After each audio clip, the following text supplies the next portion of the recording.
Hello, everybody. Another Tuesday night with Paul and myself doing a Shadowdark duet game, world building through play. I decided that'll be our what do you call it? Slug line for our Yeah, duet. I like that. yeah, World building through play. yeah. I I like it. think it's appropriate. I think that's exactly what we're doing. Yeah. So let me see. I don't know how many. So I think I'm just checking to see if I'm because I don't know if I'm alive or not. I think you are. Did you get it on you were able to share it on yours this time too, Paul? Yep, Yeah. I see you on yours thing. That's good. And then I'm almost doing the Joe. How many people do we got to watch this? How many people? How many people? What do we got? What do we got? 57. 57 people. 50, 13 on this, 5 on this. 26 on Rumble. He does it every time, dude. He did it this weekend when he was on with Joe and Eric when they do their collaboration video. I think he did it like 2 or 3 times, and I only watched it for like a half an hour. And I think he did it like 3 different counts. I thought that was like, wow. It's like, it was a little funny. I'm just, Got 39 on X. 39 on X. Right. And there's always one on Rumble. Or what is it, Rumble? Rumble, yeah, Rumble. Okay. Yeah, he's always got one odd one. And so Raptor. He's always got Raptor somewhere on there. It's funny. Yeah, we don't count. We think like people like Mark's genre mixer is completely fine. We're that anybody watches what we do is a treat. Exactly. Yeah. Exactly. Hey, Mark, how you doing tonight? Thanks for showing up. Appreciate that. All right. I think, yeah, it looks like I'm alive here too. So I guess it's working fine, Paul. So do you want to give us a quick recap for the people out there? Sure.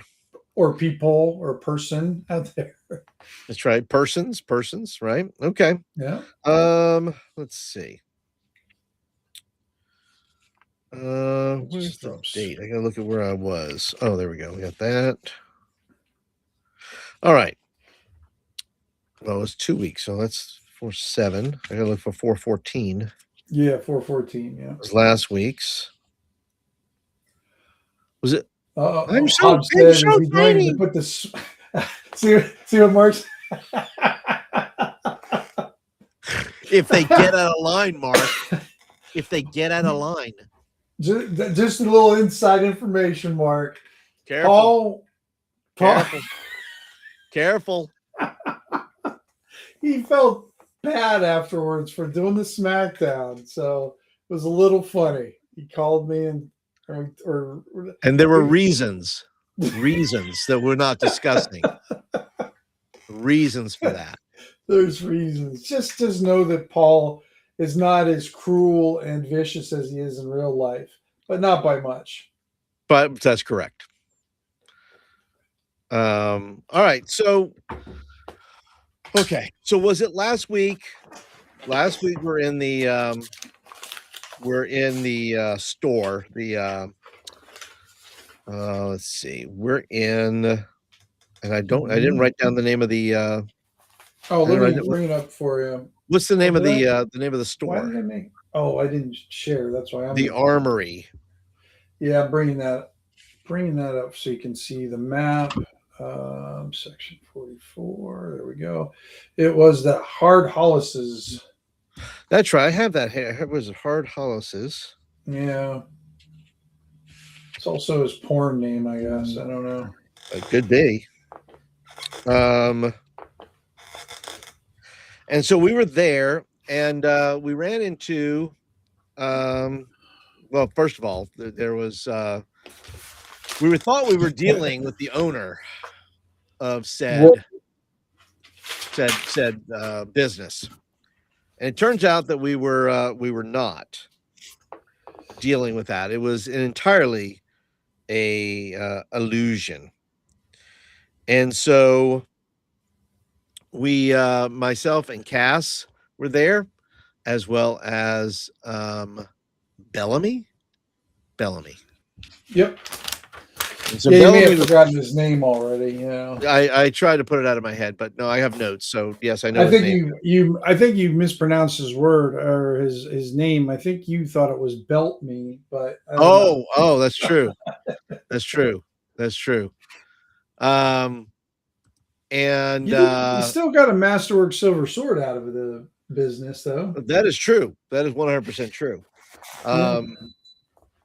And so yeah, so we went in there. It wound up being an illusion. I was not dealing with the owner and proprietor of the of the place there.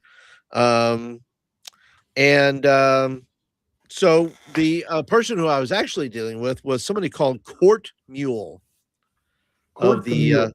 the Court Mule, yeah. No, Court And, the Mule. huh? The Mule.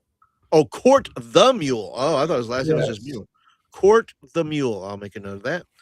You He know, has a he's part of the, Thieves Guild. They always got like, That's correct. Mickey Nine Noses or something like that. That's right. That's right. I don't have that. I don't have a name. Well, I don't have maybe such a you name. I'm get, just Hobbs. well, you not the Hobbs the Hobbler, probably, or something like that. Maybe, yes, because I will hobble you if you Yes. back talk me. That's right. By the way, my play is directly proportionate to the day that I have had with teenagers. So there could be several deaths tonight. There may be. Might see There, some murder hoboing going on tonight. there may be just Long random. story. There may be just random deaths for no reason, for them looking at me or saying something. So he belongs to. He's with the Drake brothers, and he made me Yep. a. Um, I wrote this note down here that I thought maybe that Bellamy was a spy. Right. And I put a note there that says I may have to Roryize him. So you made Rory a verb now, huh? Yes, I'm going to Roryize you. That's the deal. Okay. You're getting All right. Roryize. Well, that's a And big then, threat. Yeah. yeah. So anyway, I dealt with in the dealings here. I was put under the knife, if you will, to fetch any possible. I want to say scrolls, wasn't it? He wanted scrolls or paperwork from the He Undercity. just he wanted like information artifacts from under the Undercity kind of Yeah. thing. He just wanted to have like first dibs on that kind of thing. Right. And so making that deal, because I felt like if I did not make the deal, that we were going to be there was going to be an issue there in the place, and it was 3 against 5. I had zero trust in Bellamy to do anything, so it was 5 against 2, really. So in that regard, and then we said, okay, so we we got rid of Bellamy after that. Bellamy, in my opinion, because of the experience that I've had with the mages there in Scorn, that they're an arrogant bunch. And so, because I felt like because Bellamy was being arrogant about things. Everybody's Rory to you. I felt like, that's right, Rory number 1, Rory number 2. And so I thought he was being sassy with me, and he was being those things. So I had to nip it in the bud, as Barney Fife would say. And I felt like in my humble opinion, I felt like I gave him I did not give him any more than what I thought he deserved for that kind of undermining my authority, my authority. And so, yeah. So he left. He's gone. I don't know what is of him, but we shall see. Then I went to Tugs, which we found out the owners' names were Dimitri and Inessa. All right. Yeah. Finally. And just so happens that there was a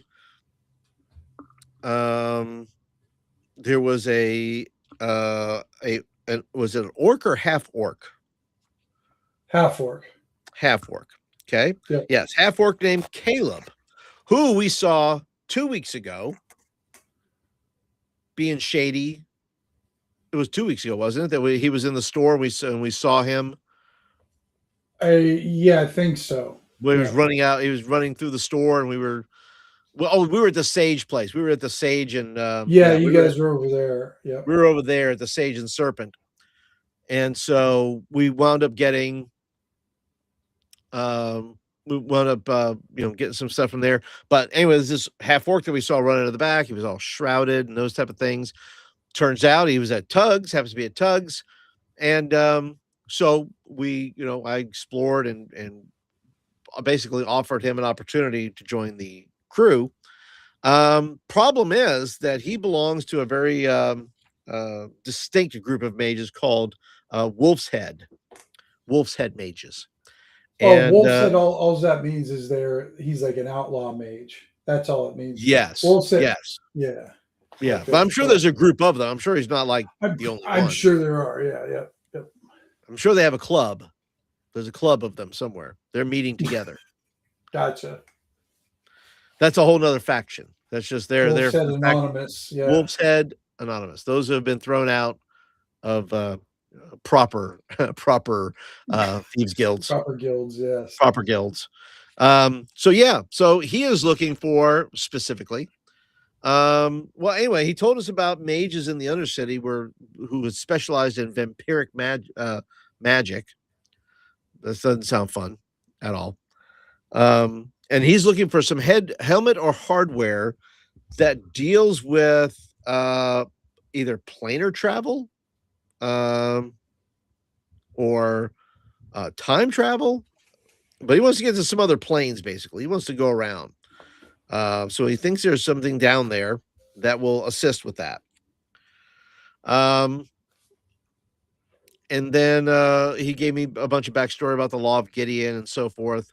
But that brings us to now, where currently our crew is made up of Mitchell the Cook, Mitchell of Grey Glen, the Cook, nice. Cass, Kabora, and now Caleb. We got too many C's in there, I think, don't we? Well, for the alliteration is fine. Yeah. Cass, Kabora, and Caleb, easy to remember, right? And one's a K. Too many C sounds, right? But yeah, that's where that is where we find ourselves, because I think. And I updated Caleb for you, so all of his stuff should be current and in there. And I updated, or made sure all the spells were what they were supposed to be, and gave him some equipment. Okay. So and I gave him a little figure or token face thing. Yep. And so you finished up with Caleb, and I can't remember. Were you staying the night here or going home for the night? I will likely stay. Well, that depends, I guess. Which one of these is? Well, where did I tell everybody to meet me? Probably did here. I tell them to meet me at Tugs? Yeah, makes sense. Unless I have something. My guess is, I don't know. I don't have a permanent room here, do I? No. Okay, then I will have to go home, get my stuff, all my stuff, and bring it here and spend the night here. Okay. All right. And when you're coming back and that, give me an IQ roll. You gotta beat a 12. All right, IQ roll. Not gonna be great. Yeah. That's fine. But I'm not. Oh, you got it. Never mind then. So, because your house is like in a different section, and you're walking through different people's section. You're in the Shadow Guards area, and you see. Oh, I'm on the wrong page here. You see a guy standing off to the side. He's kind of like a portly dude. He's wearing what it looks like he's wearing is like an old leather apron, like a butcher. He's from the Butcher's Guild kind of thing, and yeah, you recognize him as someone within the Silent Knives. He's got a big cleaver in his hands, and as you come walking kind of close by, or at least near, he tosses a severed head towards you. Does not at you, but it just kind of rolls towards you. Okay. I'm quick to react, so I will grab. Depending here, I will grab my. Let's see, probably my new masterwork. So short sword or long sword? It's a short sword. Short sword. Okay, so I will be quick to draw that. Okay. Well, when he kind of comes out into the light, you recognize him as Max. He is a crew leader, just like yourself, of the Silent Knives. And he goes, Drake boys are shitting in my neighborhood.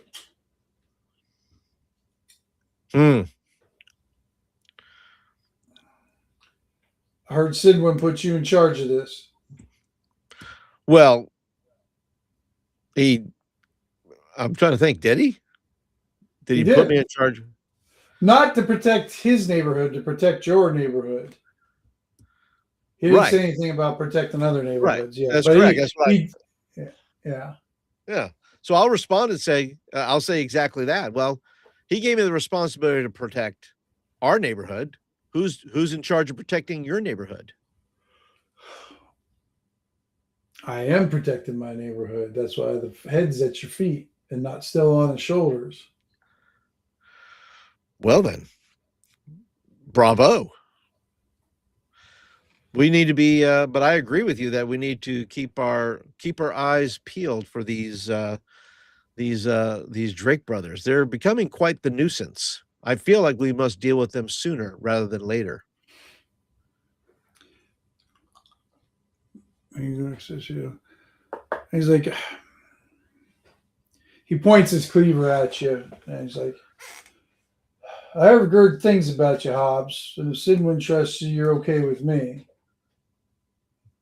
But I've got some important jobs coming up, and I can't have these guys coming in the same time I'm trying to get these jobs done. Okay. Well, where's the rest of your crew? All my crew's around and everything, but that's what I was going to ask you. If I send you some of my guys, can you do more of a, let's take more of the initiative? I'd rather have the battles on their territory than on ours, especially for the next week or so. Right. I'm doing a job for Shadowdark herself, and I cannot fuck it up. Well, clearly. So Hobbs says, what's his name again? Max. Yeah, Max. He's probably in the Shadowdark. Yeah, he's a Shadowdark. He's a crew leader. Like I said, he's kind of a round guy. He's got he runs a place called Cuts. Clearly. Yeah. It's like a butcher place and everything, but this guy is very connected. He's like one of the big time fences for Shadowdark, and you've sold stuff to him in the past. It's been a while, but he can get good deals and get stuff out of town. Okay. I asked him, I said, what do you know of Court the Mule? Let me roll here, Paul. Oh, yeah. Sneaky bastard. Wish he was on our side. Well, Clearly he is not, and I feel like that he is possibly part of the sore spot that is causing a lot of these antagonistic type of attacks. Might be. What makes you think that? Just a gut feeling. So did you see him? Oh, I've seen him around. Seen him in places that I didn't think I'd see him. So he's pretty brazen. He is. So he's involved, huh? That's my thinking. I don't have any hard proof, but my intuition tells me that he is probably one of the instigators. He walks up closer to you. You can smell the the blood and just the stench of dried blood off of him, and that he gets pretty close to you, almost uncomfortably close. And he bends down and whispers in your ear, goes, "I've heard that boy has doppelgangers working with him." And he stands back up.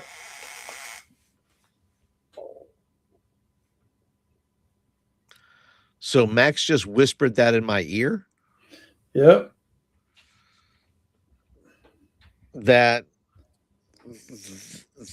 the Drake brothers have doppelgangers working for them. Well, the Court does. Court does.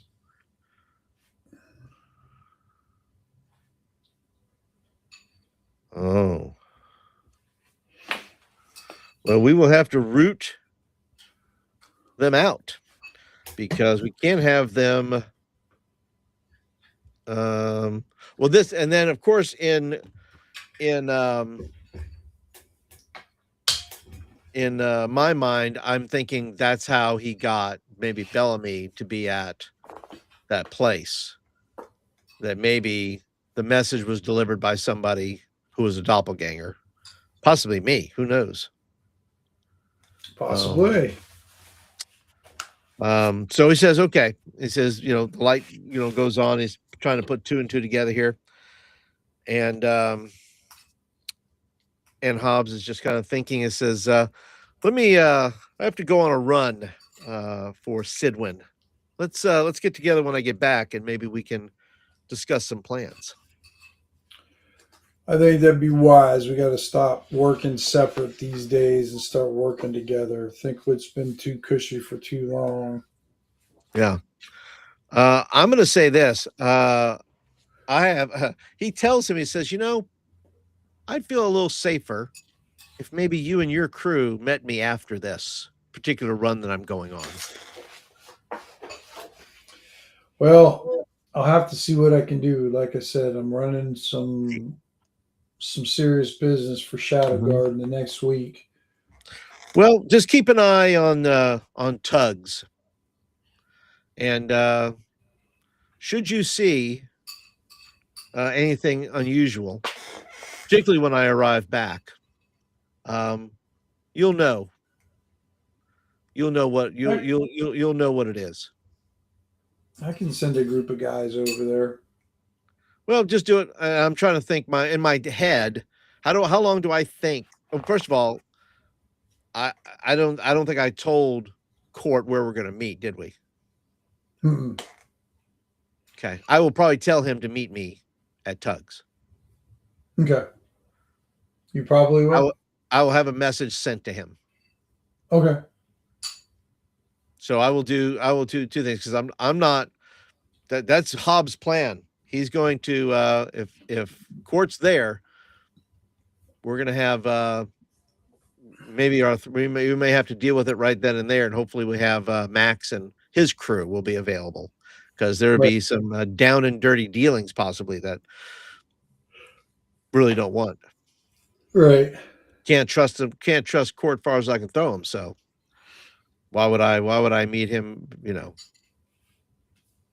anywhere else. Anywhere else. Yeah. He goes, well, what I can do is probably send a few of my guys down there for right now. He kind of scratches his chin and he's like, hmm. And then when you're done with that business, he goes, I might have some business I could use your particular set of skills there, Hobbs.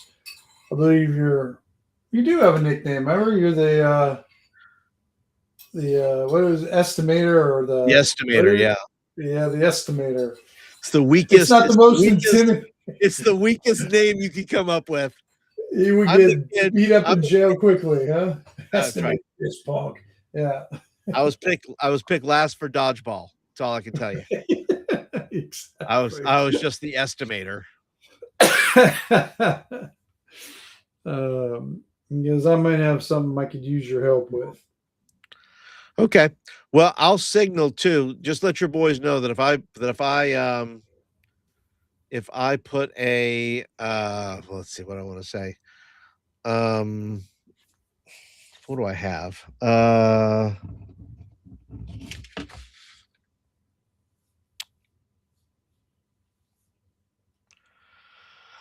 If I put a crossbow bolt,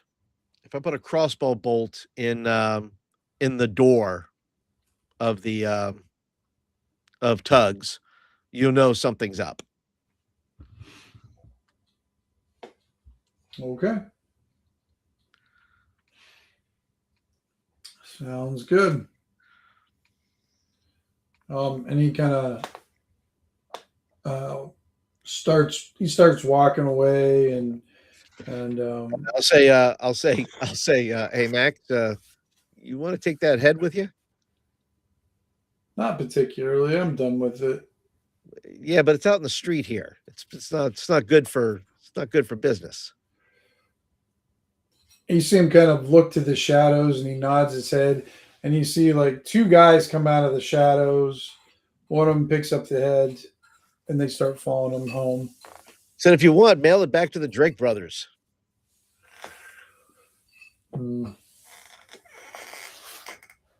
He goes,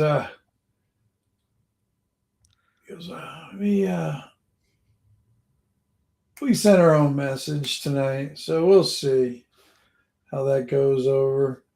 Can't wait till I get to stick a meat hook in the back of one of those Drake brothers.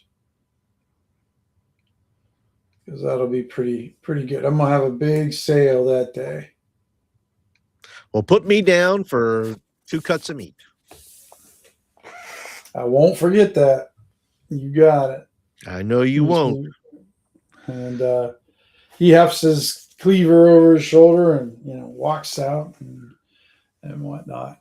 So am I going to, or no? Am I coming from my house to Tugs? You left your house and you're coming back. Okay. That's when he was there. Gotcha. Okay. So then I know that you know Max well enough that he's a pretty straightforward guy. He's not much of a manipulator. He keeps things very simple. As you can tell, he's a little bit slower, but he's very somehow he's very good at like tactics. He's good at putting people in the right places at the right times. So sometimes his demeanor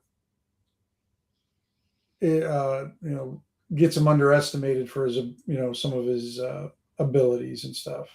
Right. So, but you make it back to Tugs the rest of the way without any issue. When you're out there though at nighttime, you see the gang that's the kid was belonged to that you dealt before, and they're just kind of causing a little bit of chaos out in the streets. Nothing too bad, but just the normal amount. And they seem to they have this crossbow that they're using, and it's a smaller crossbow, and they seem to be shooting each other with it. They're shooting these bolts that don't have tips on them. They're just hitting them with the flat part. So basically, it's a game of run around and let me see if I can hit you. That's fair. So that's what you're kind of seeing out in the street right now. I used to play that when I was a kid. Yeah, that's where I got it from, playing BB guns. It's like, I'll run around Or bottle rockets. Bottle rockets, yeah, we did that too. We actually did that with bows and arrows too. We did do that with bows and arrows, yes. Sometimes we just throw rocks at each other. Ours was green apples. Little green apples. Yeah.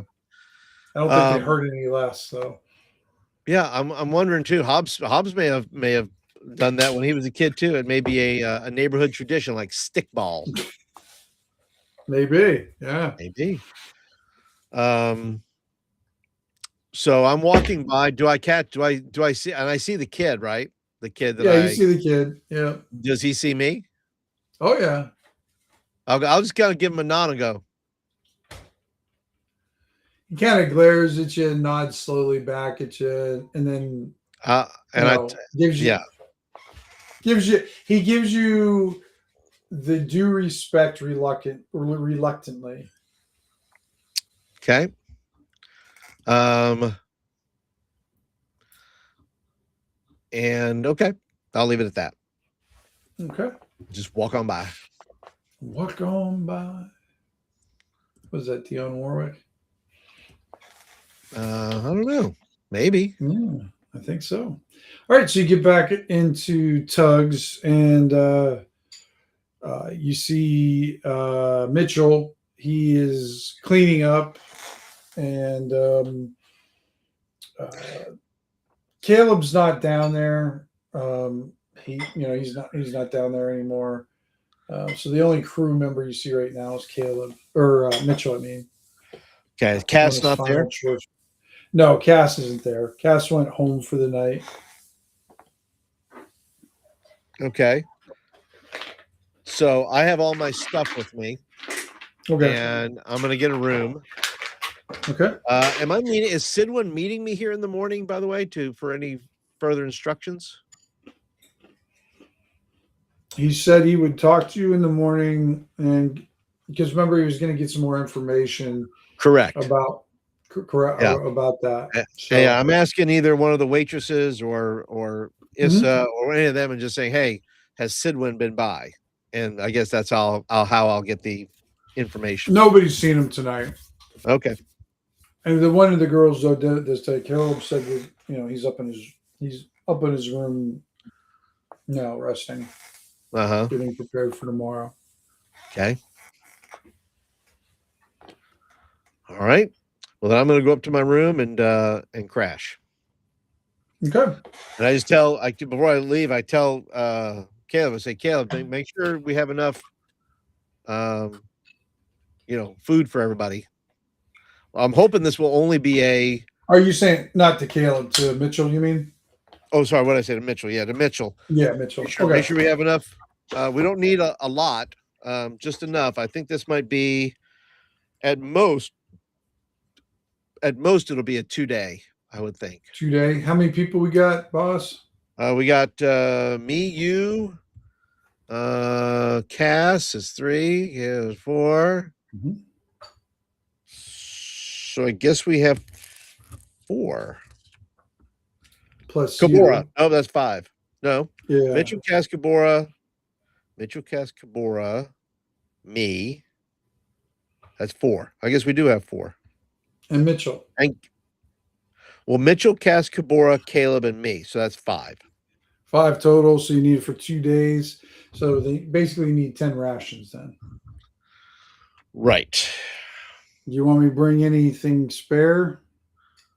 Well, I guess we'll carry our own, like you make it, and because I don't know what he can carry. I don't know what Mitchell you got would. His character sheet there. Yeah, so, he's got. Remember, you can carry three rations equal 1 slot. So okay, so we'll have three rations. So we'll have 5 slots filled. I guess. Well, then that fit. Well, I mean, if he's just taking 10, then that's like 4 with 2. With just 1 in the one. So 3 in one and 2 in the other. Because I'm 3 sorry, rations, what's that? that's rations for each person, right? Yeah, so basically he would need, because you said 2 days, right? So you only need a ration per day the way Shadowdark works. Right, for each Um, person, right? yep. So you need 10 rations total Okay. because it's 5 times 2. So 3 rations would be a slot, 6 rations would be another slot, 9 rations would be another slot, and then the 10th one would require another slot. So you just put 2 rations or fashions, whichever you want to put in there, and just put 3 rations in each one, and then there'd be a fourth one that would just have 1 ration. Okay. And he has 11 slots there too, Paul, because he has an 11 strength. Oh, okay. Gotcha. So, all right. So he's got knife, leather armor, and anything he carries from like, does he have anything does he he's carry got a anything? 13 AC too. Since he's got leather armor, he's got a 13 AC. So I just switched that. Okay. I'm sorry, Paul. What were you asking? I was saying, does he have anything from like, does he have any personal items from Before? well, from where he's from Gray? Not really. I mean, he kind of came here. He got kind of, what is it? What was the old Shanghai into the job? Yeah. So he really didn't come with much at all. Okay. I mean, basically his kitchen knife, and that was about it. All right. And then the leather armor. Okay. All right. Good enough then. So make sure he's got that and he's got all that stuff. And so there we go. So we will use him hopefully not in combat unless we have to combat situations. Sure. But we will, he'll be kind of a doer of things. Yeah, he goes, well, do you want to do, he goes, do you want me to carry the torches too, boss? We need torches. Well, yeah, we do need torches. Most of us, I think, we have our own, but make sure you have extra on you as well. Did you give him any money? I don't think you gave him any money. I don't think I gave him any money, so I will give him. Because he doesn't have anything. Well, I only have at this point because I've given away. I know you're getting away quite a bit. Yeah. I will give him the last 20 silver pieces I have. Okay. All right. So I owe him 20, I guess. So then I think they're what, 5 each? How many torches would you want him to get, Paul? Oh, he'd probably only need 3 just to keep on him. 3? Okay. So why don't you put down 3 torches? That's 1 slot each. And let's see here. Do you want him he to also get may have to? Yeah, he may also have to carry stuff back. So we want to, he's got 2 slots left for to maybe carry some of this stuff back. Do you want him to get a flint and steel though too? Well, probably wouldn't hurt. Yeah. So have him do that. So that'd be just he'd have so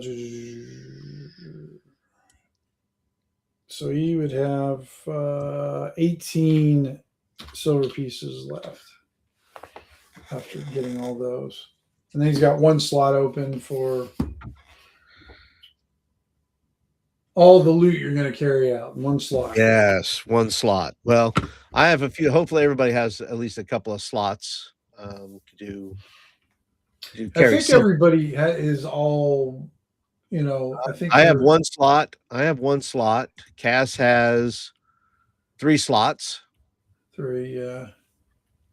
Caleb has 3 slots,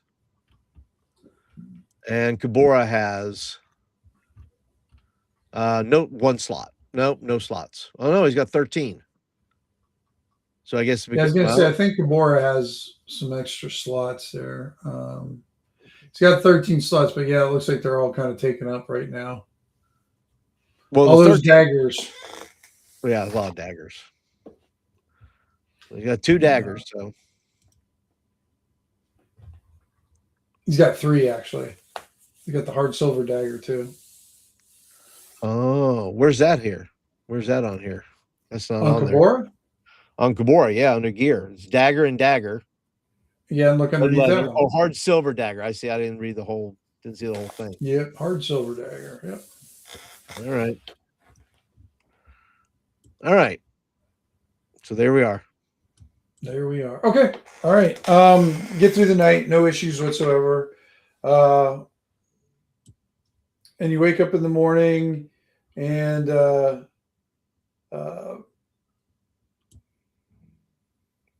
everybody like Caleb and Mitchell, everybody's down there except Cass right now. Kabora's there. The only one, well, Cass and then Sidwin are not down there right away, but Mitchell's got a pretty nice breakfast laid out, and he's basically created a your nostrils just flare up when you get the scent hits you. He's created like this rat-a-tat-tooey, halfling rat-a-tat-tooey for you for a breakfast. Oh, okay. Yeah, so you are very pleased with what you're finding when you go down there. And like Kabora is down there and he's like, I can't eat anymore. He's like, Mitchell, I can't eat anymore. I can't do it. I'm full already. And Caleb's sitting there and he looks a little pensive, but he looks like he's actually, a little bit excited too. Okay. And you said, by the way, that two gold crowns or 1 gold crown equals what, 100 silver pieces? Yeah, 100 silver pieces. Yeah.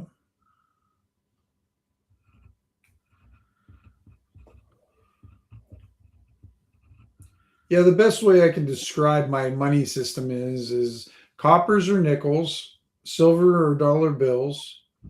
Hard silver is like a $20 bill, and then a gold crown is a $100 bill. Okay.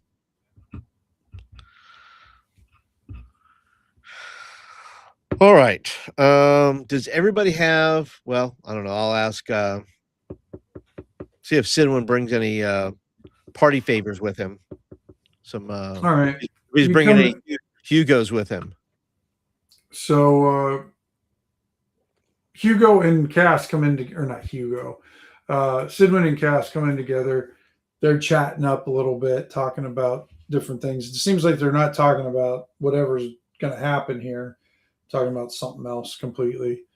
And he sits down and he gets his, well, I timed this right. And he grabs himself a bowl and starts shoving food in his mouth. Cass is like, oh, I'm so hungry. And she's drinking. The one thing you notice on Cass, though, you smell the distinct, strong odor of alcohol on her breath. Oh, boy.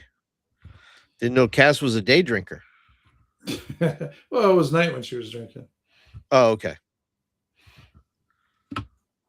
This smells like she had been drinking last, kind of the stale. Yeah. Alcohol. But I don't judge her for that.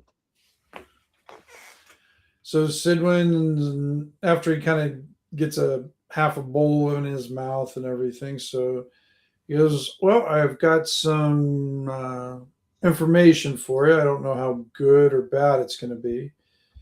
He goes,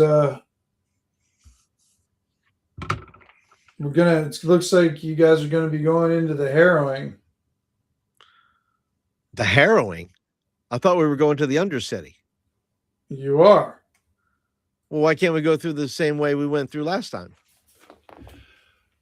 Because it's a different location.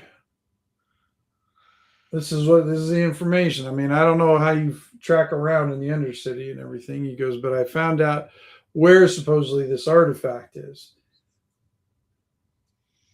He goes, it's in some secret church in the harrowing district. All right. Yeah, let me. He pulls out this rough sketch of a map of Scorn, and let me see here. Let me switch it over.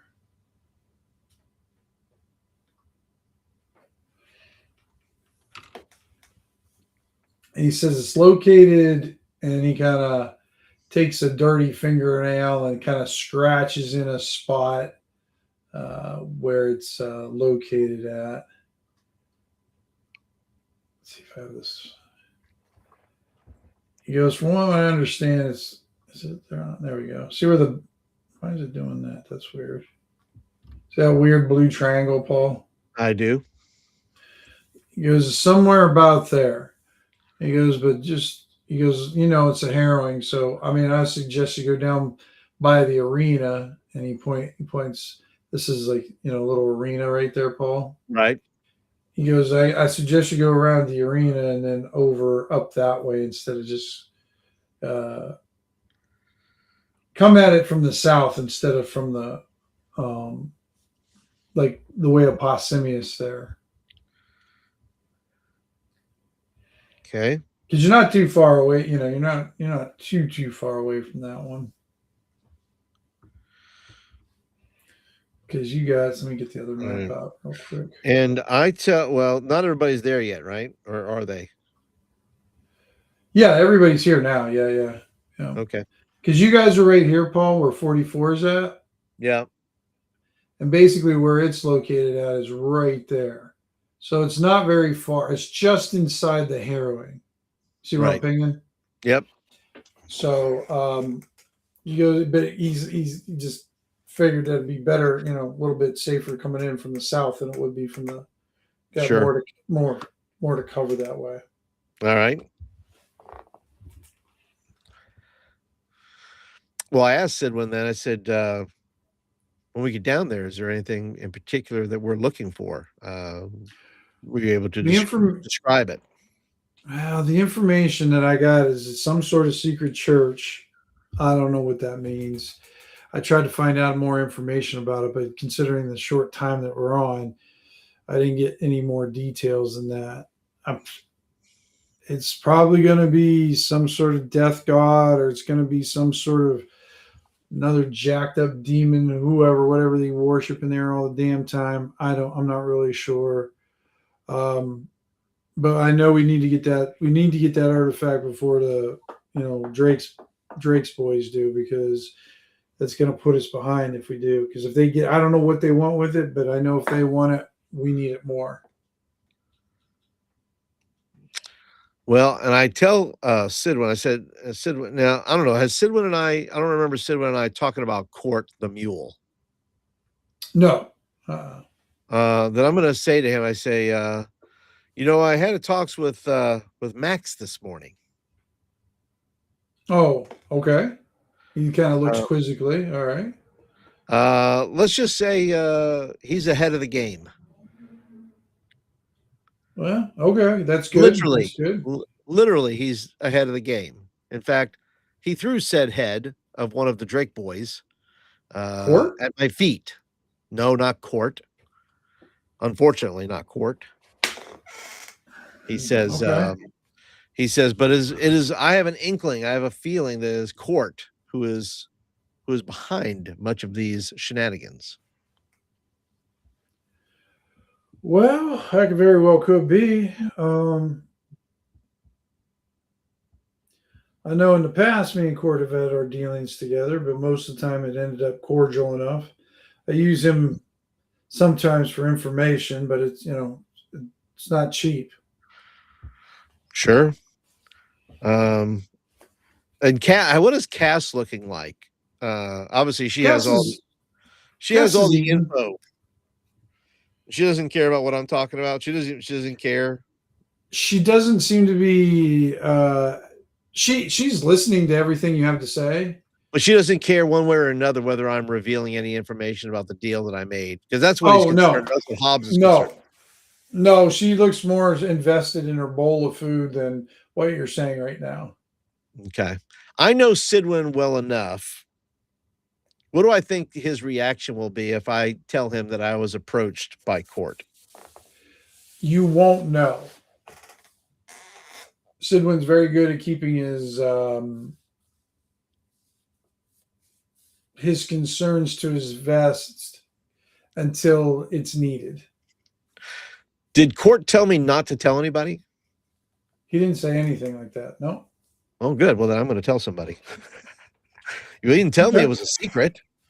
No, he didn't say any. All he wanted was to kind of get first dibs on anything you might find, and he would pay you a good coin for what artifacts that you maybe found that would be interesting.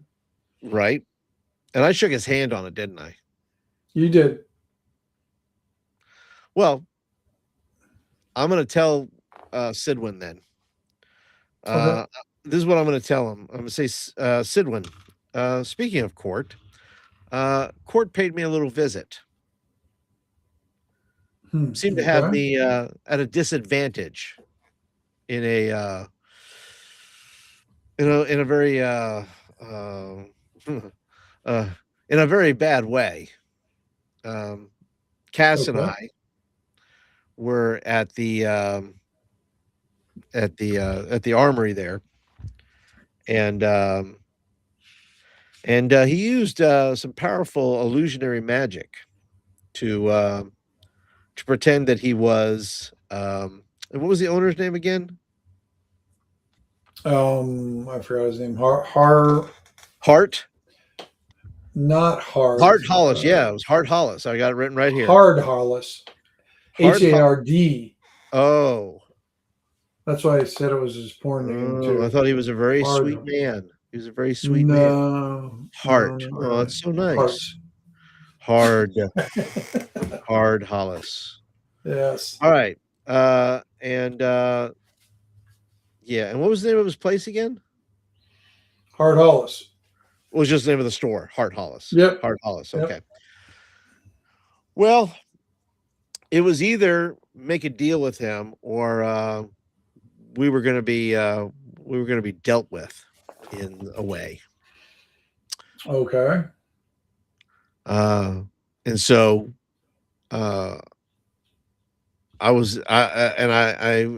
once again, he forced my hand to make a deal with him that he would like to see anything that I have that I bring up, because they are looking for artifacts. Did he threaten you too? In not so many words as only a Drake brother will. See, Sid, when he puts down his spoon, pushes the bowl back. Okay. Thank you for telling me. Well, I don't like. And you see his expression just kind of goes cold. Okay. Well, I can't read that, can I? He just kind of you can tell he's going into like tactical mode or thinking mode, plotting mode right now. Yeah. And so I also conveyed to Max that should I bring said artifacts back, which I will make my meeting place, I will send message to Court that I will be meeting here at Tugs. That should I put a crossbow bolt in the door, that means to be on alert.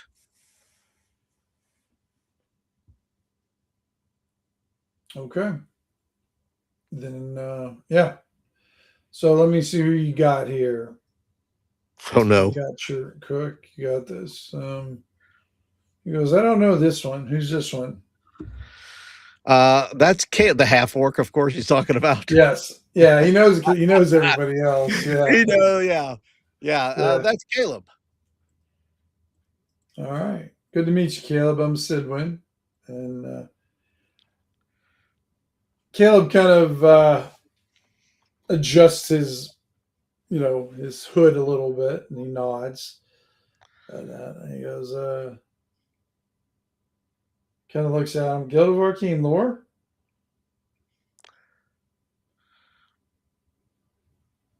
What does he say? He's asking you. He kind of looks at Caleb and goes, "Is he Guild of Arcane Lore?" Yes. Yes. He kind of smiles a little bit. Well, yeah. Well, Sidwin, you're so perceptive. I knew you'd spot that immediately. But I also know that you trust me implicitly. What was that last part again, Paul? I'm sorry. He said, I know you know this because you're so perceptive. And of course, I also know that you trust me. You trust me implicitly. So one goes, I do. But just also know he's your responsibility. That I know. Okay. So and he explains to me, he says, we felt we really needed a mage for this. And to be honest, the other one just didn't work out. And I look at Cass. Cass is she's eating her. She's not even giving you the time of day. She's not even looking up at you.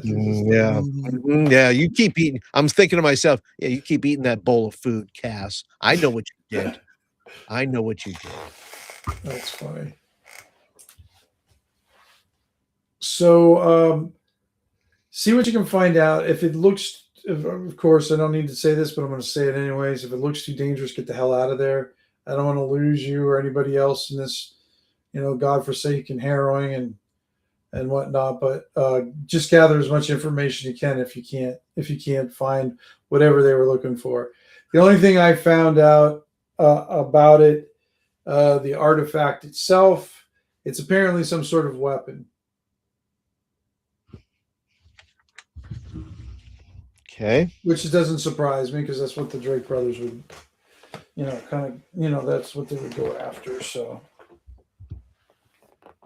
I don't know what it is though. I asked Sidwin, I say, what do you think, Sidwin? Are we on a collision course for a full out war with the Drake brothers? I don't know. I mean, this happened in the past. I mean, that's the way it is. I mean, everybody hates the Drake brothers because it caused a lot of problem, but sometimes they're good for us. Iron on iron sharpens. And I think if we all got along, we would get soft. And then if we had a second or third party come in here, they'd find us easy pickings. So in a way, it's kind of practice for when the real game starts. And when he says that, he kind of almost hints that there's something bigger coming. Okay. But all I want you guys focusing on today is seeing what you can get into the harrowing, hopefully finding that artifact and getting your asses out, alive. And I asked, Sidwin, you didn't happen to bring along any Hugos with you, did you? Any parting gifts? He goes, he's like, you gotta start going to the store too there, and roll me a D6, Paul. D6. You got 6 healing Hugo's healing potions. All right. Well, I pass them out. One to everybody. Oh, one to everybody. Okay. One to everybody. That'll take a slot up for everybody too. Correct. Yeah. I think it's usually 1 to 3 take up. Let me double check that. I might be wrong, but I was thinking it was like 1 to 3 potions take up 1 slot. But let me just double check for that to make sure. Sometimes I think I remember good, and then I remember I don't remember good.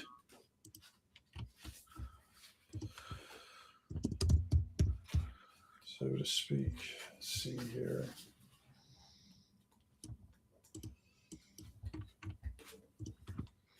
Oh. It's up here further.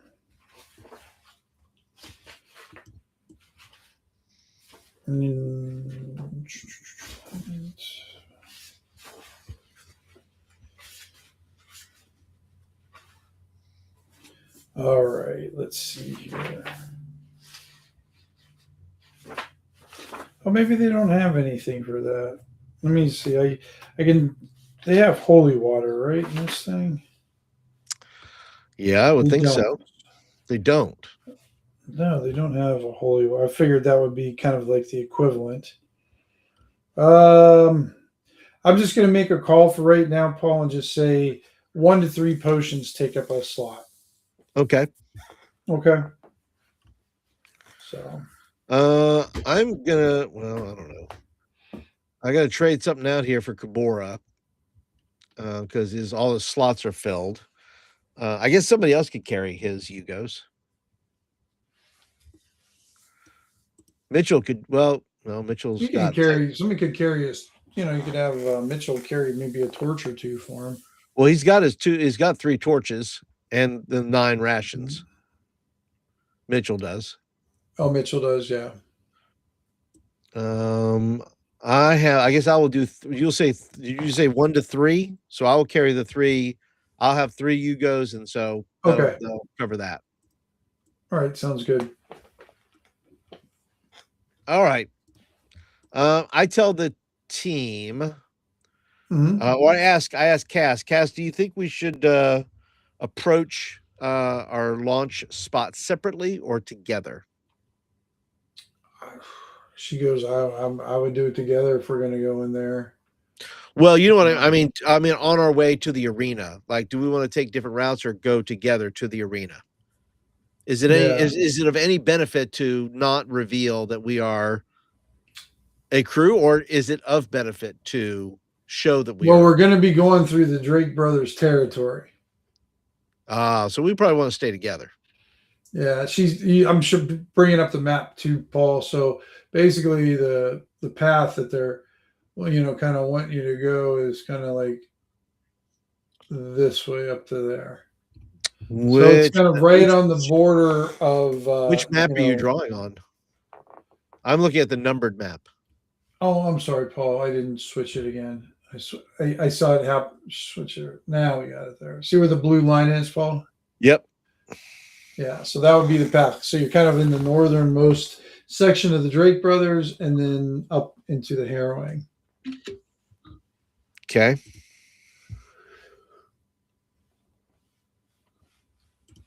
All right, then we go together. Yeah, I think that would probably be wise. I kind of reflect on the question too: is why don't the Drake brothers go down there? I'm sure. Well, there could be, and I tell them, I said, don't be shocked or surprised if we run into some Drake brothers wherever we're going. Someone goes, "Oh, I fully anticipate that." Just depends how fast they get organized. The Drake brothers and they're good at like doing the frontal assaults, but organizing a party is not one of their bigger strengths. True. All right. Well, then we will head out. Okay. You got everybody together. You're feeling fairly confident with the crew that you built. They seem like they're taking, everybody's serious enough. Somehow you're not sure what happened, but between Caleb and what's his name again? Corball? Kabora. They seem to be getting Kabora. They seem to be getting along pretty good actually. They're talking together as if they've known each other for a while quickly. So that's good. Good to know. All right, now roll me 2d6s, Paul. 2d6s. All right. Yeah.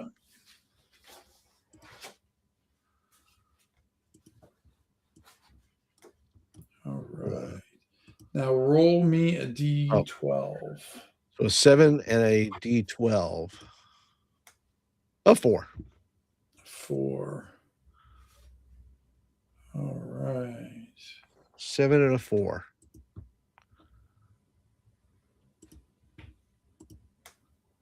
All right. Let me check something here. Now there's a light crowd, morning crowd going through, people going to work. And you're going by like as the guards are changing and everything too, Paul. So all right. Give me a d20 roll plus your intelligence, Paul. So you want me to make an intelligence roll or just roll a d20 and add my intelligence? Roll an intelligence roll. Thank Okay, you. the Yeah. way you said it was The like way I said it was kind of jacked up. Yeah, I'm sorry. roll a about that. d20 and add your intelligence score. Like, well, okay, that's odd, Yeah, but I'll do it if you tell I me meant to. your Tim. tribute and your intelligence modifier. Okay, all right, here we go. All right, intelligence, not my favorite thing, but here we go. 15. Okay. All right. Well, As you're 15? Yeah, 15. Yeah, I because just you noticed I was already counted for. already counted for. Yep. You notice the lightest touch in your pocket is someone passes by you. Okay. I quickly at the same time grab my pocket, grab my pocket and then look to see who it is. First of You're all, basically your money pouch. What looks like it's got your money in it. okay, well, I don't know what I would be doing with those 2 crowns though. I don't know if I'd have that in there or not. Those 2 crowns, because I don't have any other cash. All the silver's gone. Yeah. So I only have 2 gold crowns, and my guess is I would not keep that in the money pouch because it just Where are would you be keeping those then? I would be keeping those probably in It's your home there. yeah, somewhere. I would not carry those with me. I would probably keep them separate from my spending cash. Okay. All right. So you don't have a coin purse. Well, you still have a coin purse maybe on there, but it would look empty then. Right. So she probably takes. Do you have any small weapons on your belt, like a dagger? I'd have maybe my blow knife.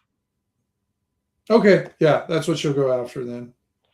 Okay. So you feel someone sliding your blow knife out of your Okay. out of its sheath. Can I grab their hand? Go ahead. Make a dex roll. Okay. There Oh. When you Oh, go wait, to grab her, I did the wrong one. I'm sorry. That's Mitchell. oh, okay. Go ahead. Hit Mitchell's. I got Hobbs here. Here we go. Here you go. 18. That's a lot better. I like that. That's a lot better. Okay. So you grab her wrist. And when you grab it, even though you're a halfling and this is like a human-sized woman, you guys are almost she's small for a woman. And when you grab her wrists are very, very thin. Like your whole hand kind of goes around it easy. And when you grab her wrist, she cries out. I'm so sorry, sir. I'm so sorry. I'm just hungry. I'm so hungry. Please help me. Do I recognize her? No, you don't recognize her. Okay, I look at the group who's with her. Does anybody recognize her? Let's see here. Give her a roll. You see Cass immediately goes, Eris, and she starts looking around you guys, and she sees she points out 2 other people that are real close by, and she unsheaths her sword to show her blade as she's glaring at these 2 people that are close by. Okay, Cass does. Yeah, Cass does that. Okay. And she just glares at them, and they don't look threatening. Like as soon as Cass identifies them, they kind of look startled. Okay, I tell this woman, what's her name? Eris. Eris, if you go to Tugs and ask them for a meal, tell them to put that on Hobbs' tab. Oh, thank you, sir. Oh, thank you. I appreciate it. I appreciate it so much. I was just so hungry. I would never rob from a lord like yourself. Well, that in my head, I'm going, well, flattery does not, floweriness does not affect me. He says, "Go your way, woman, and if you wish to eat, then eat." And she kind of apologizes a couple more times as she backs away. And Cass finally gets sick of it and whacks her with his sword and say, Eris, get your ass out of here before I split you. And I look at her And and go, she runs off. I look at her and I go, "Geez, people think I'm mean." Well, you mean, are, Cass says. You are mean. Well, that's true, but I don't beat the homeless. She's not homeless. Her and her crew have been picking pockets for years around here. Oh, okay then. No, there's just low grade ones and that they just kind of hover around there. They don't even belong to the knives at all. They just kind of we've had some dealings with them in the past. Well, they're not allowed to do this in the Shadow Guard, so they must be over. Drake Brothers must be letting them do something. I don't know. I'm surprised they were brave enough to even do that to us. They're getting stupid. Yes, very brazen of them. All right, let's carry on then. All right, and you end up entering the. So as you get past that one like line up there, it just turns into a different world. The streets are uneven. The cobblestones are missing. There's burn marks on the ground. The buildings are in, of course, dubious condition. The block that you have there, Paul. Let me see if I can bring that up here. See if I have it here.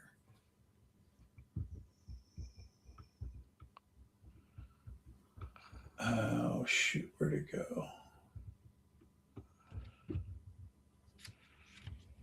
Let me bring this up. I'm kind of using a part of a different one for right now. Okay. Also, let me just draw a circle and I'll share it around with you. So basically, I got to shift you over, don't I? I think it's this one. Yeah. All right. See where that upper left block is? Yeah. That's the block that you're going into in the harrowing. Okay. So it's got these different kind of buildings. Like I said, they're very none of them are completely burned down like most of the harrowing. These are definitely burned, but they've survived, whether it's just kind of skeleton or various walls and stuff like that. But that's what you see there. You kind of see a close clump of buildings. Okay. So I have then the map. Is there a map? Sidwin drew the map or gave me a map. He just drew it to this general block. He didn't say, block. Yeah. Okay. So then we're supposed to enter then through one of those buildings. Yeah, he said there's some sort of secret church somewhere in this block. That's the information. So then I will look around and search around to see if I can see any types of signs or religious iconography or things that would point me in that direction. All right. As you guys are moving around, you hear this noise, this weird guttural. And from out of some of the debris of the building, you see two of these gangly creatures with like kind of extra large hands. The fingers on their hands are a little bit larger than normal, and their chest is sort of just kind of like a dry husk kind of thing. And they're coming towards you, and then when they open their mouth, they have the obligatory razor sharp teeth inside. Of course they do. Okay. So let's do initiative, Paul. Just a straight D6. Okay, so just am I rolling for the group, or are we Roll each for the rolling group. individually? Yep, I Okay. keep that initiative. So and then ties go to you guys. Okay. It's just a Oh, D6. oh, just a D6. I'm sorry. Yeah, just a D6. Yeah. All right. 2. Tie goes to the players. So Okay. they are in like right on the edge of close range to you. So they are close enough that like if you wanted to engage them, you could. Okay. So they are rushing towards us. Yes. Yeah, they burst out of the debris and they're making that weird freaking noise.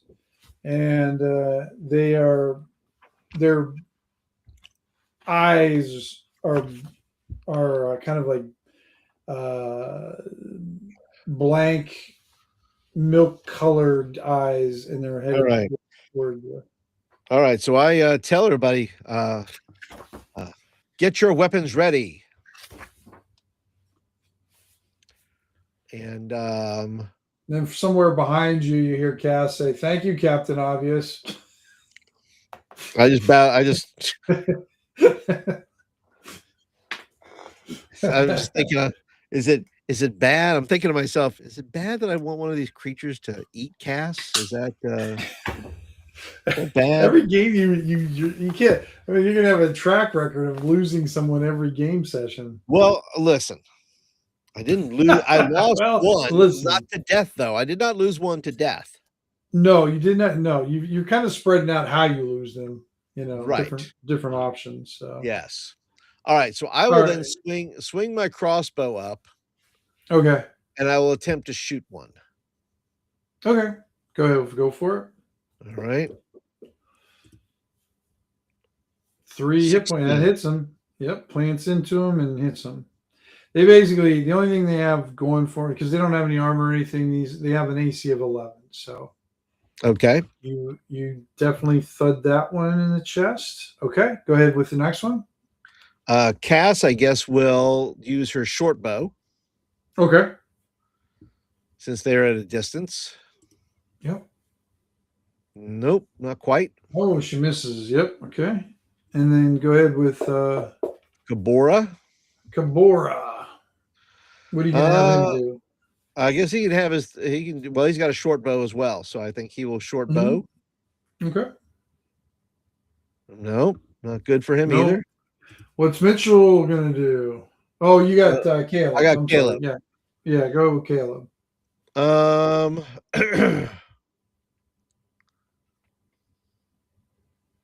What is he going to do? He's got burning hands.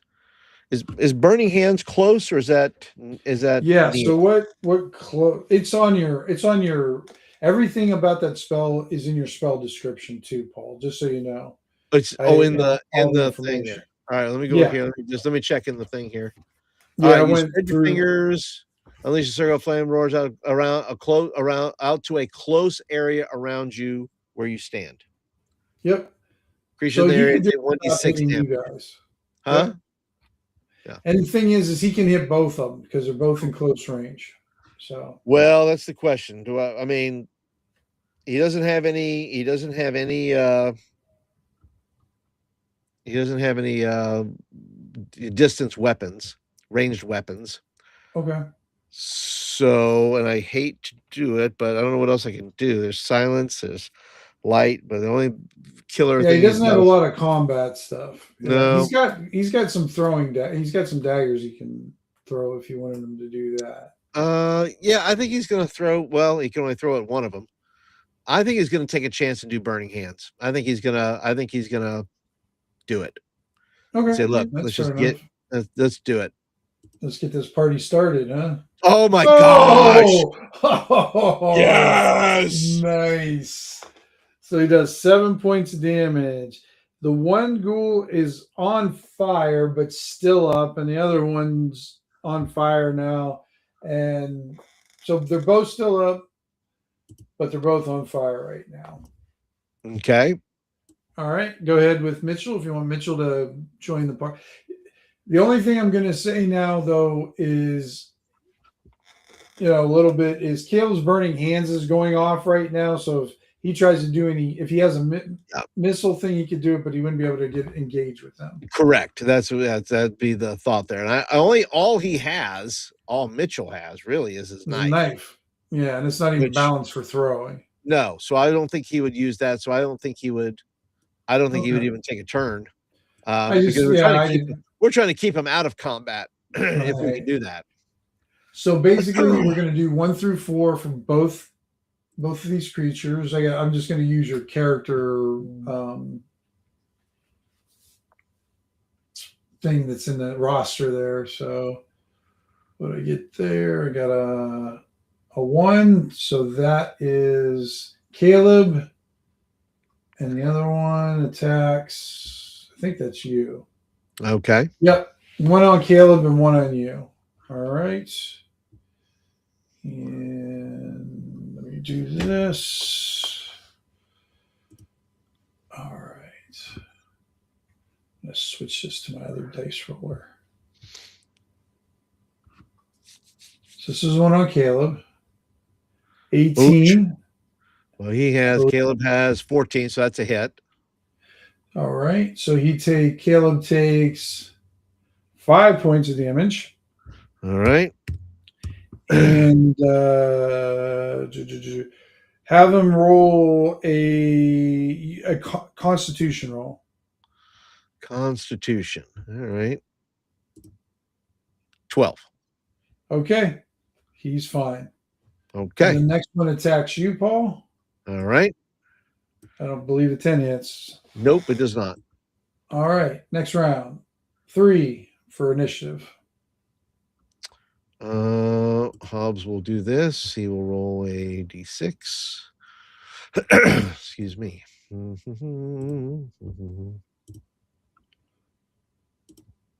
5. You guys go first. Go ahead. Okay, so then I will now use my masterwork short sword. I'll drop my crossbow and draw my masterwork and strike one of the creatures with that. Okay. 15. When your sword hits this creature, it goes through its skin and body way easier than it should. And it just goes. Well, you're fighting undead, and pretty much whatever you roll is doubled. Okay. So yeah, so you did 14 points of damage to this thing, and it just kind of it falls to the ground with a big hack and just drops. Right. Did I know that my masterwork short sword affects undead? You knew, Matt. You knew that your hard silver sword and everything does extra damage to undead, and sometimes it'll do extra damage to like in demons or infernal creatures. Right. Okay. So, Cass will then go. Okay. Are they near? Or are they? Yeah. Are they They're near. They're near. Yeah. Okay, then she will drop her bow in favor of her short sword. Okay. Okay. Misses. Nope, that's not going to work. And then we'll have. Let's see. We'll decide what Kabor is going to go. He is going to use his dagger. His really good hard silver dagger. Hard silver dagger. Okay. 14 does 2 points damage. That's enough to take that one down. So you got 2 dead ghouls in front of you. Okay. All right. You see one of them is, well, you see both of them are wearing a pendant. Like so it's just basically a leather. What are they? I think they're called thongs, leather thongs, but not the kind, right? Not the booty kind. Yes. And then it looks like both of them are wearing moonstones. Wearing moonstones and thongs. Well, the moonstone is on the thong. Oh yeah. Wearing. They're not stripper girls. Yeah, I was gonna say that'd be a little weird, but okay. Whatever, Tim. Whatever you're into, Yeah. man. I got them from Joe's campaign. Yeah, but there we clearly that's where you Right. got them from. Okay, and they're wearing moonstones. And I seem to remember something about moonstones. Moonstones do something, don't they? They do. Um, You wanted to try to rack your brain for intelligence roll, Paul? I do because Okay. I think I know. I don't know if Hobbs knows, but because Well, I he's been around enough that you might know. all right. So let's try. We'll do an intelligence check with Hobbs. Yep, you make it. It was just a 9 and everything. Okay. You know that moonstones are favored by Dedragoria worshippers. Dedragoria is the mother and destroyer. She is she's one of the 7 gods of death. And she focuses her stuff on undeath mainly, like ghouls, skeletons, and Right. such. Could you spell her name? DED DED RA GORIA. Dedragoria. Yeah. Okay, favored by Dedragoria. And then you'll hear people call her the mother and the destroyer. Okay. And she's one of the 7 gods of death, with her focus mainly being on undead. All right. And the worship of her, while they'll pay respects to Dedragoria, and all, because every temple usually has a little shrine set aside for the 7 gods of death, just to, say, hey, cover your bases. Cover your bases and everything. But having a temple or a church dedicated to her is very illegal. Do the moonstones have any other properties I'm aware of other than they do? The moonstones, what they do is when the cultists create a undead, when they're wearing a moonstone, they get maximum hit points. Just the undead, or just the undead? Yeah. Yep. So what the moonstone does is it allows them to be risen with whatever their max hit points could possibly be. So like a ghoul normally has like 11 hit points, and it's a level 2, but with a D8s, right, I make them a 16, so they have 16 XP that way. Because they're at the max. Gotcha. Okay. Well, I look at everybody. Well, it seems that we found our entrance. Yeah, Cass goes, and she pokes around the bodies a little bit, and she goes, well, we're going to take the moonstones? Yeah. What I know, would I be able to estimate how much a moonstone is worth? Yeah, these moonstones are, just like the little gemstones. They'd probably be worth about 10 silver pieces each. Okay. Nothing too grand, but, still worth a little chunk of change. Okay. All right. Let's see. I want to make sure all my luck stuff is lit up, because I have not used any yet. So no, you haven't. And then also I wanted to remind you too, Paul, for Caleb too, he has 3 viz on him. So in case you want to cast the spell with a viz instead of loot, the possibility, it kind of gives you a free roll. So right. Well, under his gear, by the way, I just noticed this. It says 3 viz, scroll of magic missile, and 2 Yugo healing potions. Yep. How many hit points does he have, by the way? I don't know. I don't see any hit points for him. Oh, you know what? I was going to tell you, I think we rolled it, but I don't remember what he came up with. So just go ahead and roll it now, Paul. Okay. What do I need? 3 1d4 or 3 d4? 3 1d4. Okay.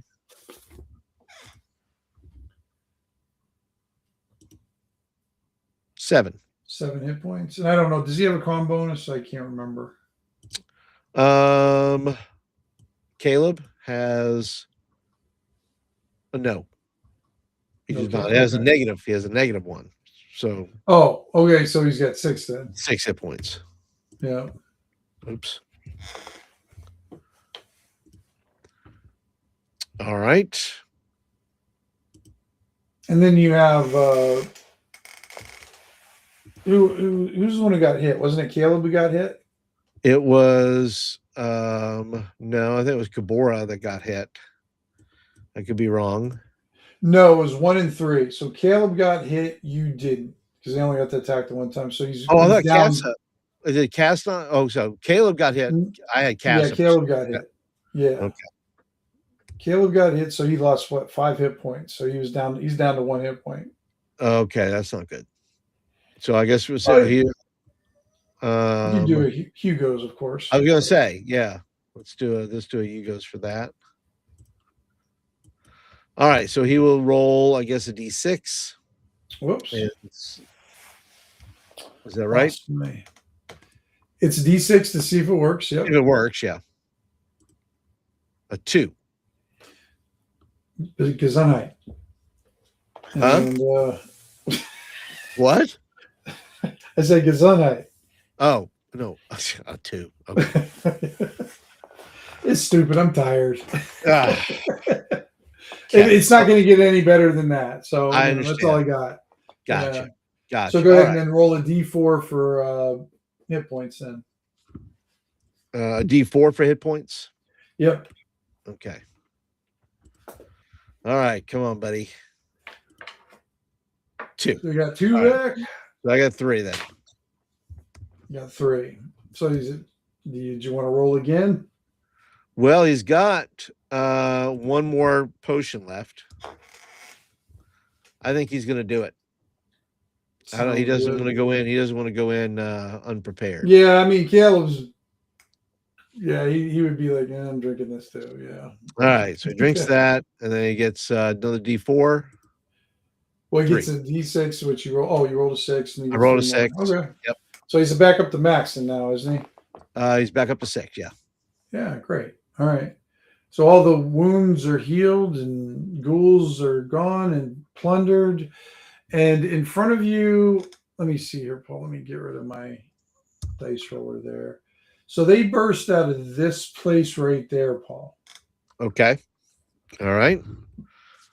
And it doesn't look like much of it.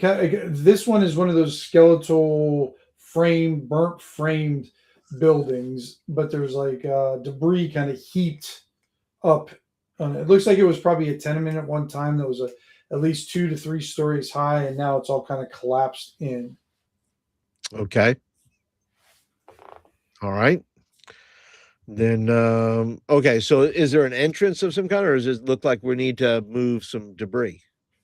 You don't see anything obvious in there. Give me let me roll this one here real quick, Paul.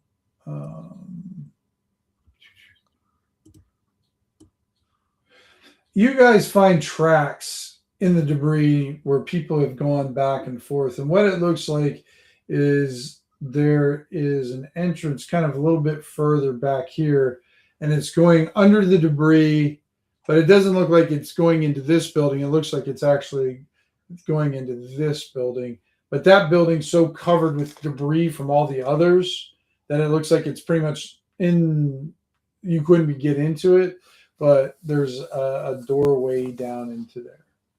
Okay. Or not a doorway, a tunnel. A tunnel. Okay. Yep. All right. Then I guess we will. Now, is the tunnel something we can walk through, or is that something we got to crawl through? It's something big enough that you guys can all go through, and it kind of opens up pretty wide. As soon as you get through the entrance, you go down like maybe 10, 15 feet, and then it opens up into a wider tunnel. But you're going to need, who do you want to have the torch? I'll give Mitchell will light the torch. Okay. Mitchell has a torch, and what you see in front of you is a pair of double doors. Okay. On the double doors, you see Dedrigori's symbol, like just crudely etched into the doors. Okay. Is the door closed or open? They're closed. Okay. And from behind the doors, you hear something kind of hitting the doors every now and then. And it's kind of a fairly good thud when it hits too. Oh. And you also hear this like I don't know how to say it, like noise, like a air rushing in. Oh, okay. Okay. Hobbs tells everybody, first of all, he tells Mitchell to get back. Okay. Move away. I start lining everybody up so that if we need to, does the door open in or out? Out. Okay. So I will then, I said, I kind of look at everybody and I tell them, say, look, everybody be ready. I will open this door and then whatever comes out, you guys take care of it. You guys take care of it. All right. So going up to the door then, Paul? Yeah, I'm going to go up to the door. I'm going to, well, I'm going to test the door first to see if it's locked. You don't see any locking mechanism on it. Okay. But when you try to pull open the door, there's definitely resistance. Okay. And you hear, and as you're close to the door, you hear thump, thump. Oh boy. And then, of course, the sucking noise. Yeah, that's not good. It's not good at all. All right. So then I will then check for any traps. Let me see if I can do this real quick. Oops. I don't want to show you that though. All right. I know I shifted it a little bit. Go ahead and roll for traps. I'll roll to see if I can find. I roll with advantage. Yep. It's a very thiefy thing to do. 22. No, but it seems though when you're doing that these doors are kind of like if you open one door, they're both going to come open. Oh. So you do find that. Okay. Well, then I communicate that to everyone. It says, look, if I open this door, both these doors are going to go wide open. So prepare your bows. Well, you know what? I'm going to go ahead and do this as well. I'm going to go ahead and tie. Is there a handle on the door? There is. Yeah. Okay, then I'm going to go ahead and tie a rope to the door. Okay. And I'm going to kind of stand back with everybody else and get my crossbow ready. All right. And then I will alert everybody that I'm going to pull this on 3, 2, 1. I will be doing it on 1. Okay. And then everybody you just have to give me a strength roll for that then, Paul. Okay. Let's see. It's not Hobbs' best either, but it's not terrible. So, no. All right. Let me go ahead and see what I can do here. Okay. 19. Oh, sorry. I still had it on advantage. Get rid of that. Go ahead and roll again then. Normal. Normal. Yeah. 15. Oh, you did it. So you pull it open and everybody has to make a strength roll with a DC of 12. Everybody has to make a strength roll? Everybody. As soon as you open that up, there's this huge vacuum that just wants to pull you in from the pressure sucking you in. All right. Then I'll roll. Let's see. Cass will go and roll strength. 10. Okay. Go ahead for the next one. Mitchell. 17. Mitchell is okay. He grabs a hold of something and he doesn't get sucked in. What happened to Cass? Cass gets sucked in. I'll tell you in a Okay. second after you make all the All right. rolls. Kabora is going to go 12. Sucked in. All right. Caleb is going to go. Oh, no. Critical failure. Caleb, not only does he get sucked in, he gets knocked off his feet and he kind of goes in there like sideways and backwards. He's facing you guys, kind of like, you know, and I don't know. I just reshared his screen with you there, Paul. Yeah, this is like a horror movie where he's being dragged away by his feet. So he's kind of stuck in this weird ass vine thing that's swirling and slapping the walls and moving around. Did you make yours yet too? No, making mine right now. Strength check, Who was right? it? They got yep, strength. So yep, Hobbs everybody's failed. So basically everybody's in there except Mitchell. Mitchell's holding on to the door there. God bless him. All right. So now we're going to do initiative. We'll do just a quick D6 initiative. I'll get back to doing the Shadowdark initiative next time, but I just want to kind of do the quick initiative. That's fine. I got a 6. Huh?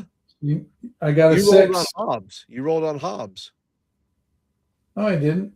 Scroll down a little bit, bud. Oh, okay. You did roll a 6. Okay. I rolled a 6 on my whatever. Okay. Oh, did you roll a 6 for initiative? No. That was for your strength. That was my strength. Yeah, all right. All right. Let's see then. I'm gonna roll a 6 then.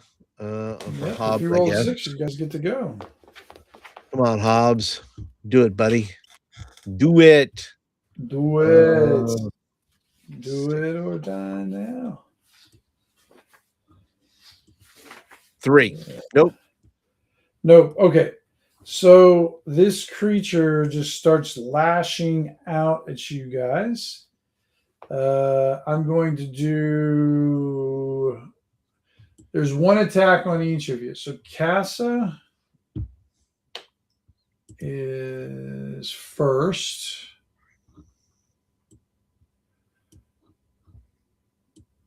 Misses. And then the next one is on Caleb.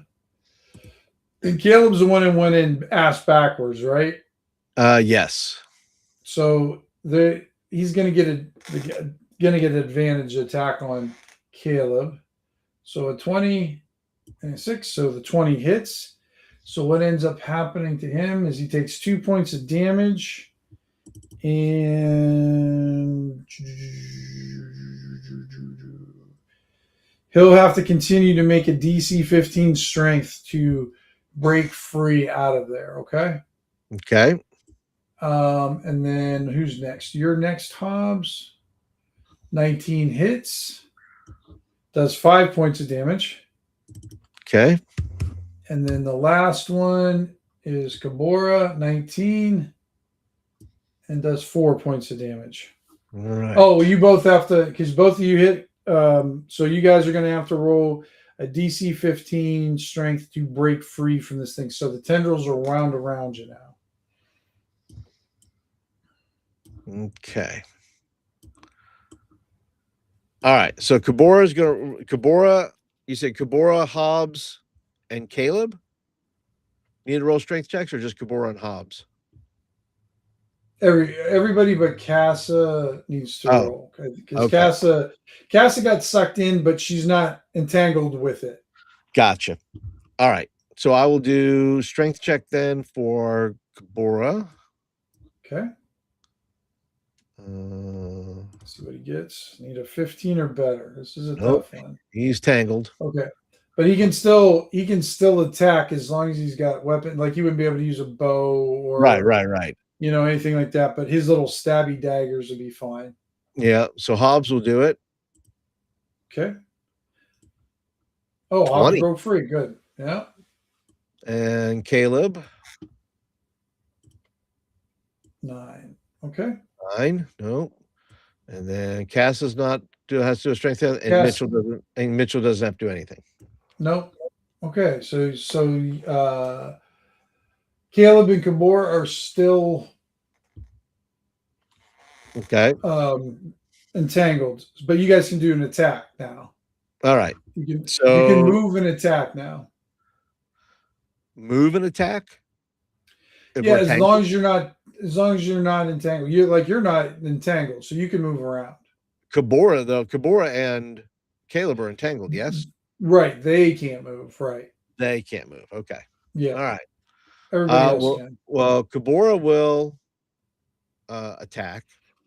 Oh, and then while you're in there, you see that there's a statue that this thing is. It's like this weird statue in the center. Yeah. It looks like these tendrils or vines are coming out of this statue in the center. Okay. And it looks like whatever image that you saw maybe in some book somewhere that looks like a dead Dragoria. Statue. Yep. Yeah. Okay. All right. Kabora will go ahead and use his dagger. Okay. Go ahead. Which dagger is he using?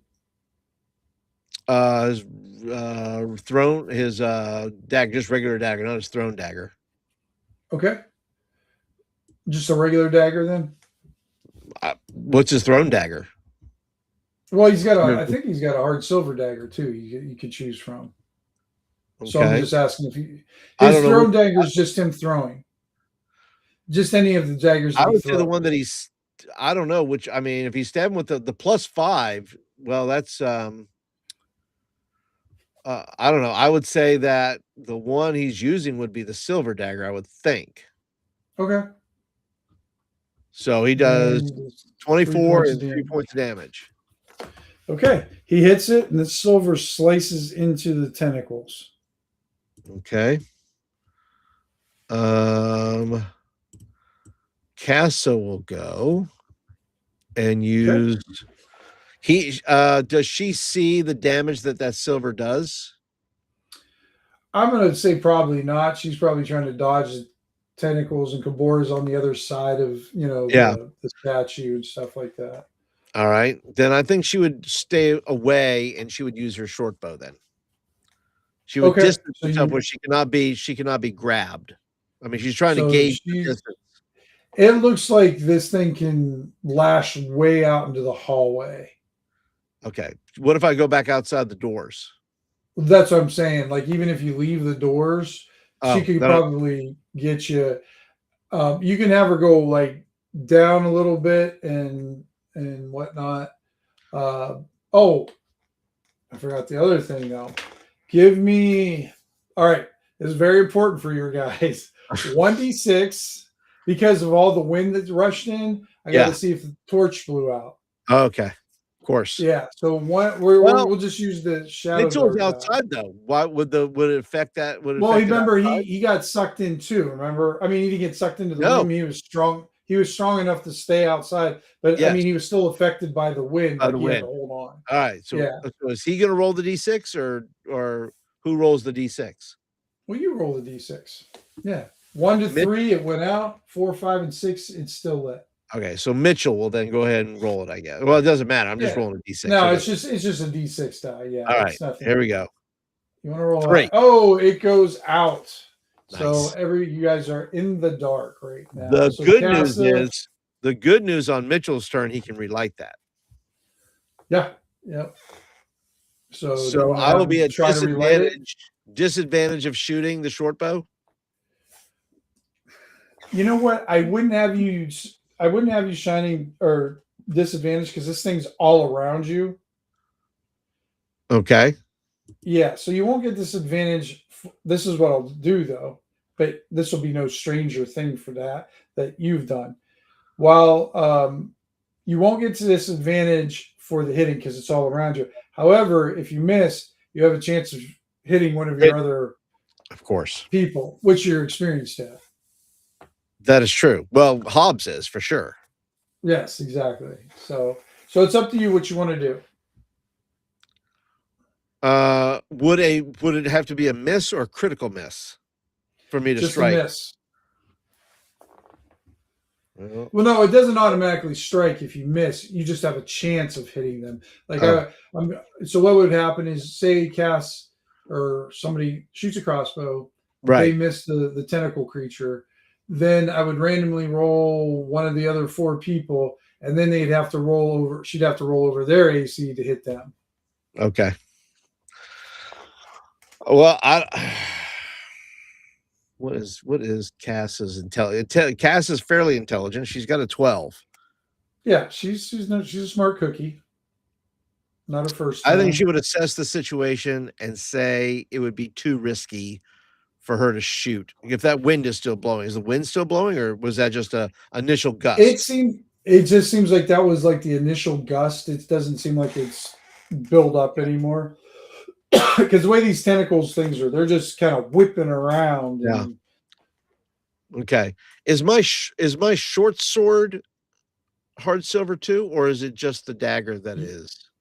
No, remember you have the masterwork hard silver short sword. No, for Cassa? Oh, for Cassa's got something hard silver. I think she's got a dagger. Well, she has a silver, yeah. I was just wondering if her short sword was also that, but if it doesn't say it is, it's not. Doesn't say it is not. Okay. No, because remember the weapon that she got in that thing, they never got that. Yeah, so she's got a silver dagger. She is going to. I don't know what her options are really. She's gonna either have to go in. She doesn't know necessarily to use the silver dagger. Or would she be experienced enough to know that she should use her silver dagger, or would that require an intelligence check? Well, she doesn't know if this is undead or anything like that, if kind of thing. Because she's never run into anything like this. Okay. All right. Yeah. And if you do run into something like this, it's usually once. Right. Thankfully. Right. Thankfully. All right. I think she's going to get close enough to strike at least one. Well, let's see. She can move. Where can I guess she's going to move towards where's she closest? Closest to Caleb, I guess, right? Because she's not. Is she entangled still? Cass has never been entangled. Oh, that's right. So she's going to run towards Caleb. She's going to run towards Caleb and go ahead and use her short sword and try to free him. Okay, go ahead and roll. Now this will be the same thing. If she misses, she might hit Caleb. All right, she misses there. Now roll. Fucking Caleb. He's only got I don't know. I think he's only got like a 12 AC or something like that. Caleb has 12 AC. All right, roll to see if she hits him. Good thing she's not very strong. Oh God. Oh boy. Well, that wasn't a roll to hit. Roll her short sword. Oh, that's right. What did I roll? Oh, strength. Strength. Yeah. How did I do that? Okay, roll short sword. Yeah. 13. He takes. I think he's gone, isn't he? Caleb gone. Yep, he dead. Well, remember he's not. Well, he's not unconscious right now. Yeah. Yes. So she unfortunately misses the vine and stabs Caleb instead. That's great like job, the theme of your party. Oh, like you called her jackass, huh? Great job, Cass. All right. I don't know where is Hobbs can see this. Can you not see this? Well, no, because you guys are blind. Oh, that's right. We're in the dark. So all I hear is a scream, I guess. Well, no, you don't even hear because she doesn't know she just basically killed Caleb. I killed Caleb. I killed Caleb. She thinks she may have hit the vine. She might have heard Caleb do a gurgle, but maybe. All right. Fantastic. All right. All right. Guess Cass's turn.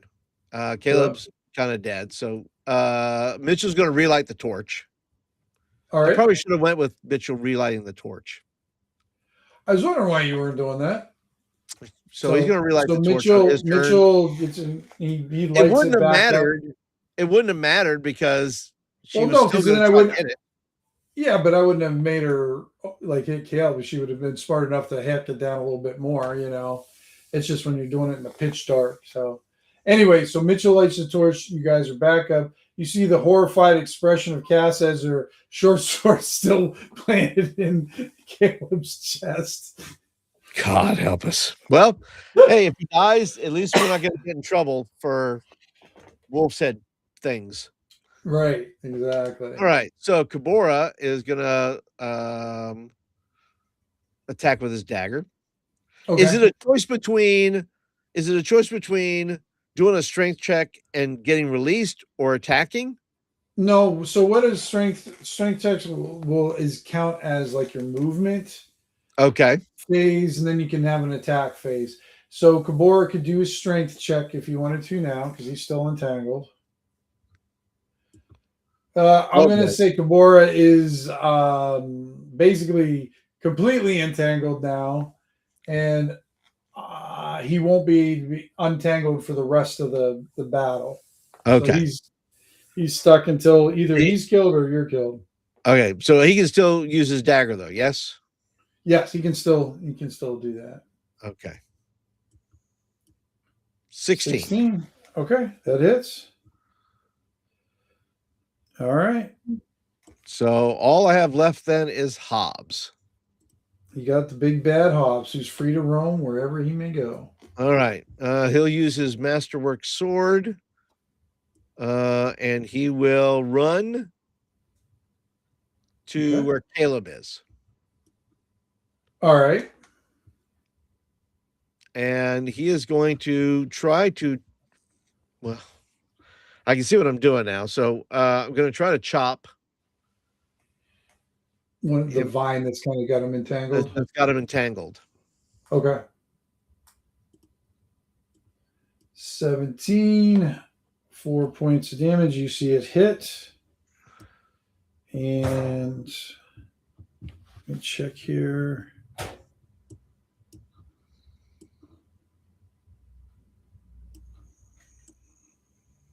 You severed it.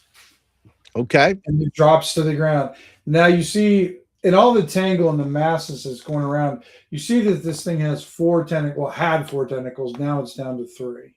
Okay. All right.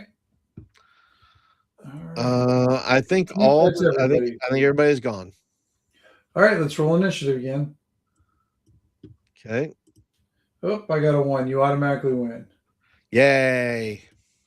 All right.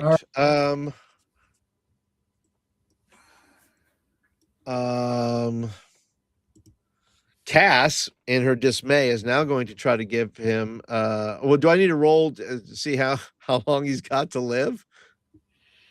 Not yet. I remember I do the kick the body thing. That's right. That's right. Mm-hmm. So, all right. So she's gonna give her, or feed this guy, feed Caleb the Yugo. So we're gonna test to see if the Yugo's any good. The Yugo's okay.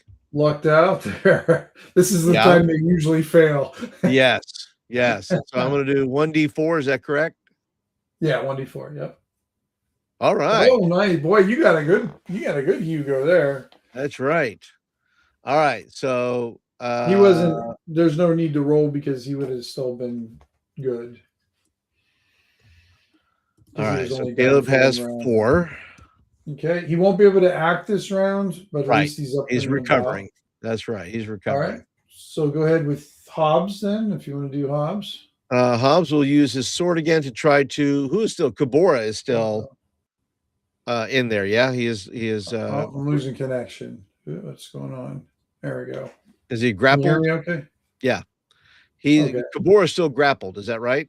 Kabora is like hopelessly grappled. Okay. He's got a couple. Am I assessing this? Am I in danger of hitting him if I try to get him? No. If you can see, because you can hack down further. You're not in any because you can see now. Okay. All right. So here we go. Let's see if he can do this. Nope. Missed. Can't do it. All right. Do you want Mitchell to do anything? No, I want him to stay out of the way. Okay. Well, Mitchell stays out of the way. So Kabora can attack with his dagger. Yep. 16. He hits. Does it? He's whittling away on the thing that's wrapped around him. Yeah. All right, it's turn to hit. All right, so you killed the one that was on Caleb. So the one that's nearby Casa is going to attack her again. What did I roll? 12. Or an 8. No? No, it's 12. It's got +4. Oh, I was going to say, I always thought you rolled with advantage. Yeah, I thought I looked at it too and it looked weird to me, but no, that's just a D20 +4. I don't, does a 12 hit? I don't think it does it? She's got a 13 or 14. Well, maybe. She's got a 14. 14. Okay. That missed. Then the one on you, Hobbs. 14. Does that hit you, Paul? For Hobbs? Yeah. I have a 15. Okay. And then the one on Kabora, it's kind of already wrapping him up, but it doesn't do enough to hit any damage. So you guys lucked out there. Woo. Woo. All right. Go ahead and roll initiative again. And I rolled a 2. So all you got to do is roll a 2 or higher. You get to go. 3. All right. Let's see. Caleb is now going to use his burning hands again. Okay. Go ahead. Let's see what happens. Nope. All right. He loses the spell. All right. No more burning hands for you, Caleb. All right. Go ahead with Casa then. All right. Cass is going to go and use her short sword again. Okay.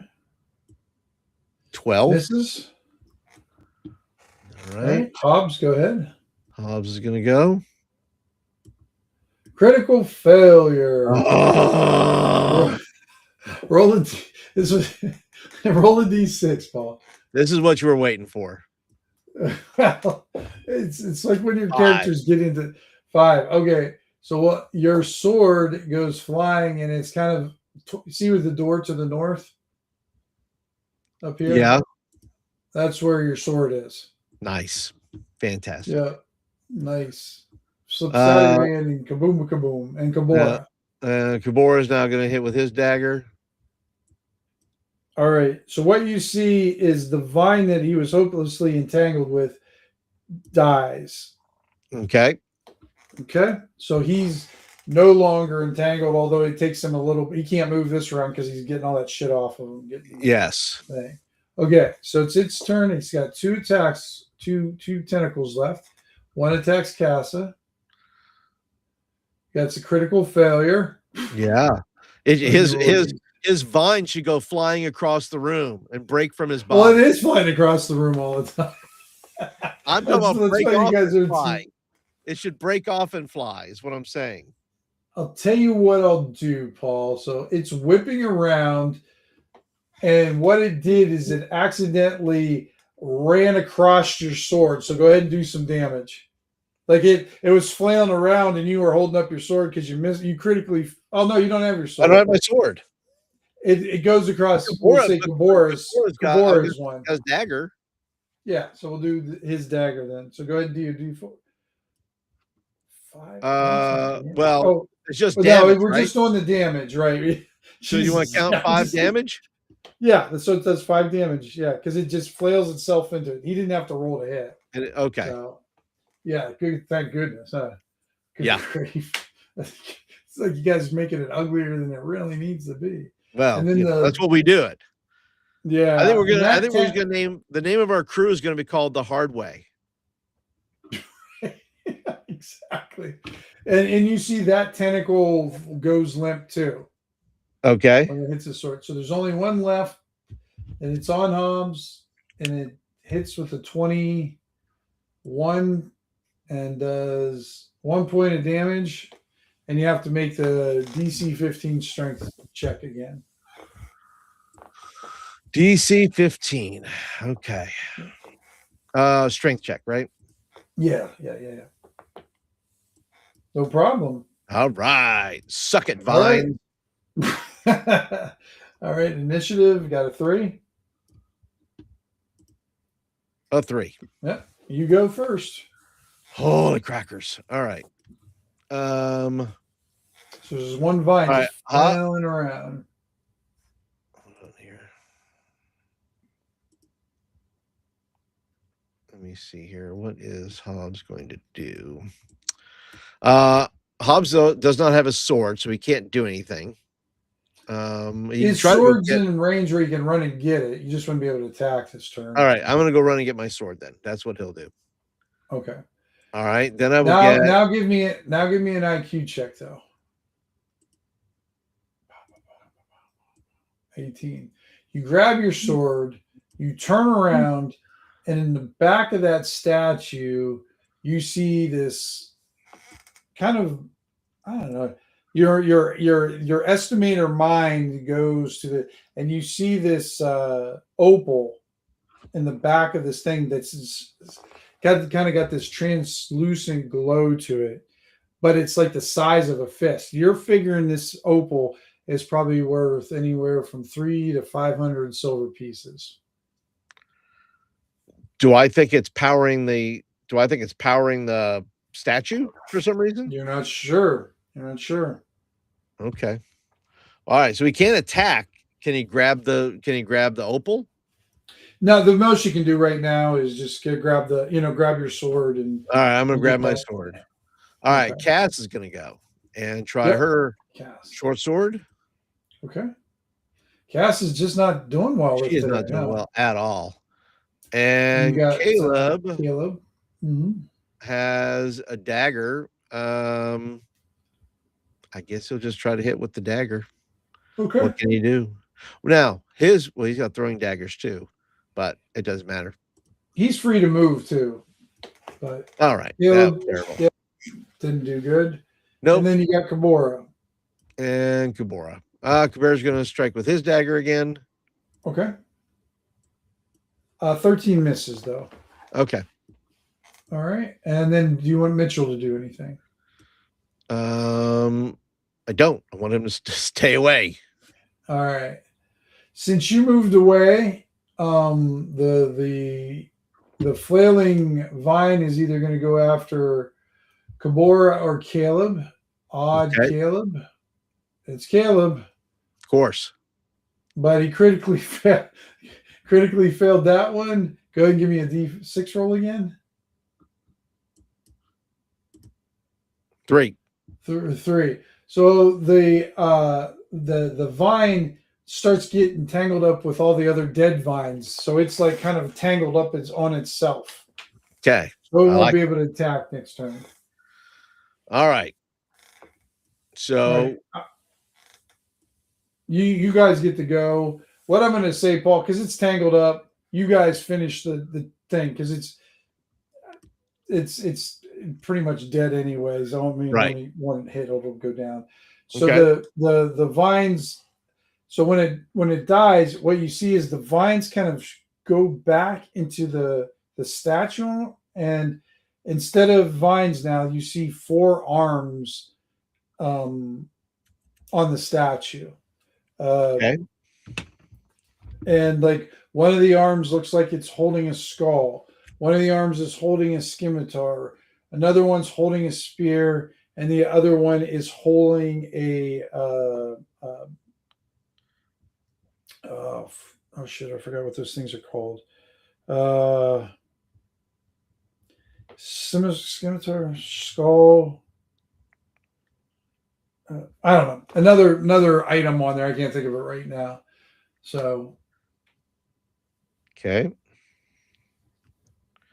What would you like to do?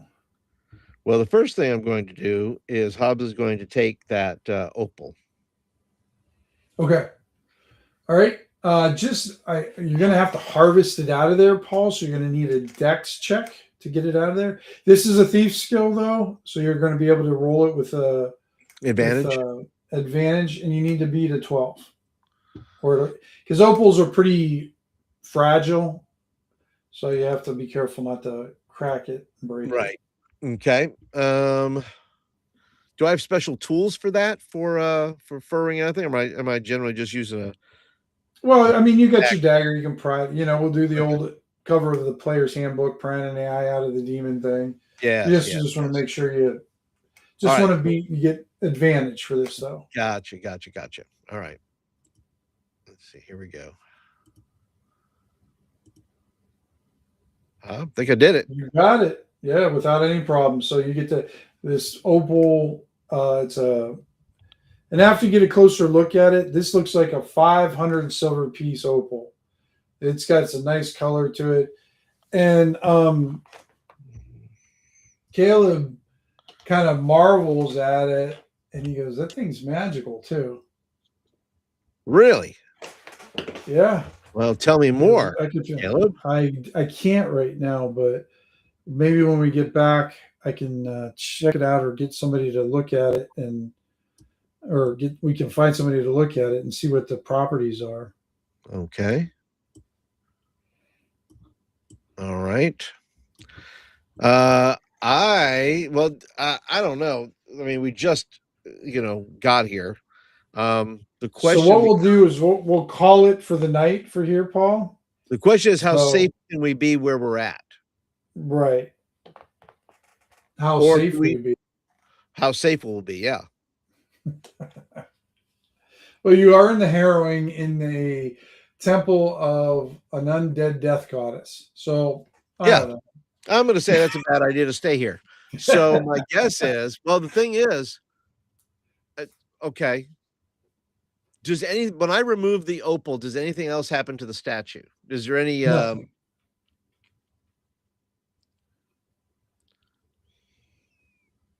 Because we can't stay here because it would be bad. So our only other choice is to come back to Scorn. And hopefully we get back, this thing is not back again. Right. All right. But that's what we're going to do. Okay. All right. We'll end it there for the night. Let me do some quick XP because did you figure out what you kind of beat up a version of? Yeah. What'd you beat up? What did I beat up? Yeah. What you just fought. Well, it's just a variation of it. I don't know. A variation of what? A roper. Oh, okay. Yeah. Interesting. Just a version of it that it's a viner. Yeah. So yeah, I figured. So basically, I think everybody's third level and you're fifth level, right? Yeah. And it's a 6th level creature, and I used it to its full ability. Okay. The only thing I forgot to do is add a bite, but because this thing is a statue, it's not going to have a bite. Right. So are you counting the 2 creatures outside? Yeah, yes. The 2 ghouls outside and everything. Yeah. So 1, 3, 3. And I'm going to give you a 2 for finding this. So you guys got a total of 8 XP tonight. I'm giving you 1 for the ghouls, 3 for the roper, 3 for the opal, and then 2 for finding this location, traveling to this location and finding it. Oh, so I guess that's 9, not 8. Sorry. My math is off tonight. So 9. Wow. Mitchell's going to have a level. He's going to be somebody. Well, Mitchell, remember, he's an NPC, so he has to survive 3 things. So he doesn't gain XP from it yet. Yeah. So he's got to get through 3 adventure things to 3 sessions. Yep. All right. So that's 11 for him. Cat's already had. If you want for Mitchell, you can just put 1 in his XP thing, so that way we know how many. Not that we'll lose now, but yeah. How many sessions? Yep. And then when or if he is able to survive that entire time, then you could decide which using the stats, whatever class you want to do. Right. All right. All right. So Kabora then he's at I just did him, I guess. He's at 11. Casa is already at 11, so she's going to get 20. 20. Yeah. So she's 10 away from leveling up then, huh? Yeah. And then you have Good. Caleb, who will have, he doesn't have any, so he will get 9. Yeah. And then you have Hobbs, which will get 9. That's his first 9 of his 50 he's got to get. And I think that is it.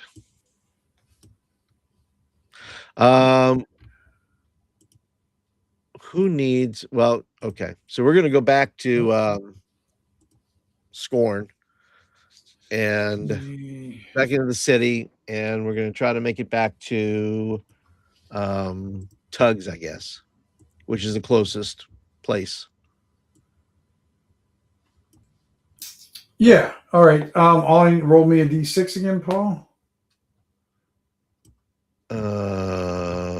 Okay. Ooh, look at, I made this infinity. You sure did. I don't know how I did that. I don't know, but how cool are we? All right. Cooler So than I thought. 6.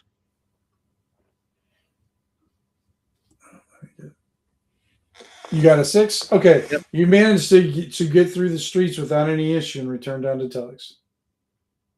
All right, because now we have to, I guess they're going to spend the night and get healed up, and they'll be. You've been gone for like 2 hours. Okay. Yeah, so, not very long. It's still like before noon. Right. So, yeah. Yeah. Well, we do a lot before noon. Yeah, we do more before noon than most people do all day. That's right. So I guess we're going to go back and just rest and heal up, and okay. I'll put everybody back at their sufficient points for the next adventure. Yep, that sounds good. Right. 9. Caleb will go back up to 6. Hobbs will go back up to 18. All right, and that is that. And that is that.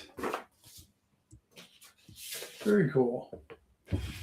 All right, everybody. Well, that concludes session 6, I believe, a harrowing adventure within the harrowing, and didn't even get down into the thing. They just had to fight the Viner. Well, I mean, that was a pretty significant battle. I mean, it was kind of like a boss battle right in the entrance. Yeah. Yeah. So plus, you had a lot of things. There was a lot of wind, and there was grappling. Right. And there's an elemental factor to it that could, especially when you get sucked, because I mean, the worst case scenario, which is like it sucks the people in there, it gets entangled, and then their torch goes out. Luckily for you guys, your torchbearer didn't get sucked into there, or you'd have been really, really been a bad thing. So that's So he gets kudo points for listening and staying away. Yeah, exactly. So we're gonna try to keep him out of things as much as possible. And I don't think he really particularly wants to be involved. Anyway, he wants to cook food and well, it looked like he wanted to get in the fight. It was like he was back there. He had his knife in one hand and his his torch in the other. He didn't look, even though this was some horrific creature, he didn't see. He wanted to get in there and help you. Well, he listened to what you had to say. That's right, because I don't. Yes. Somebody's got to protect that torch. Otherwise, we're in big trouble. Absolutely. But we go back and we're all messed up, and we go back into Tugs, and they're like, "What are you guys doing?" Well, I left 2 hours ago. We're still eating the breakfast you guys left over here. Sidwin's still sitting there. He's like, "I thought you guys were leaving." Yeah. Did you find it already? No, I did not. No. Well, everybody, thanks for joining us. I think we didn't have too big of a crew tonight, but we had a small one. Important. That's okay. That's right. Appreciate that. So appreciate anybody who kind of joins us during the evenings on that. And we'll be back at it next week. I think Paul's still good for that one. And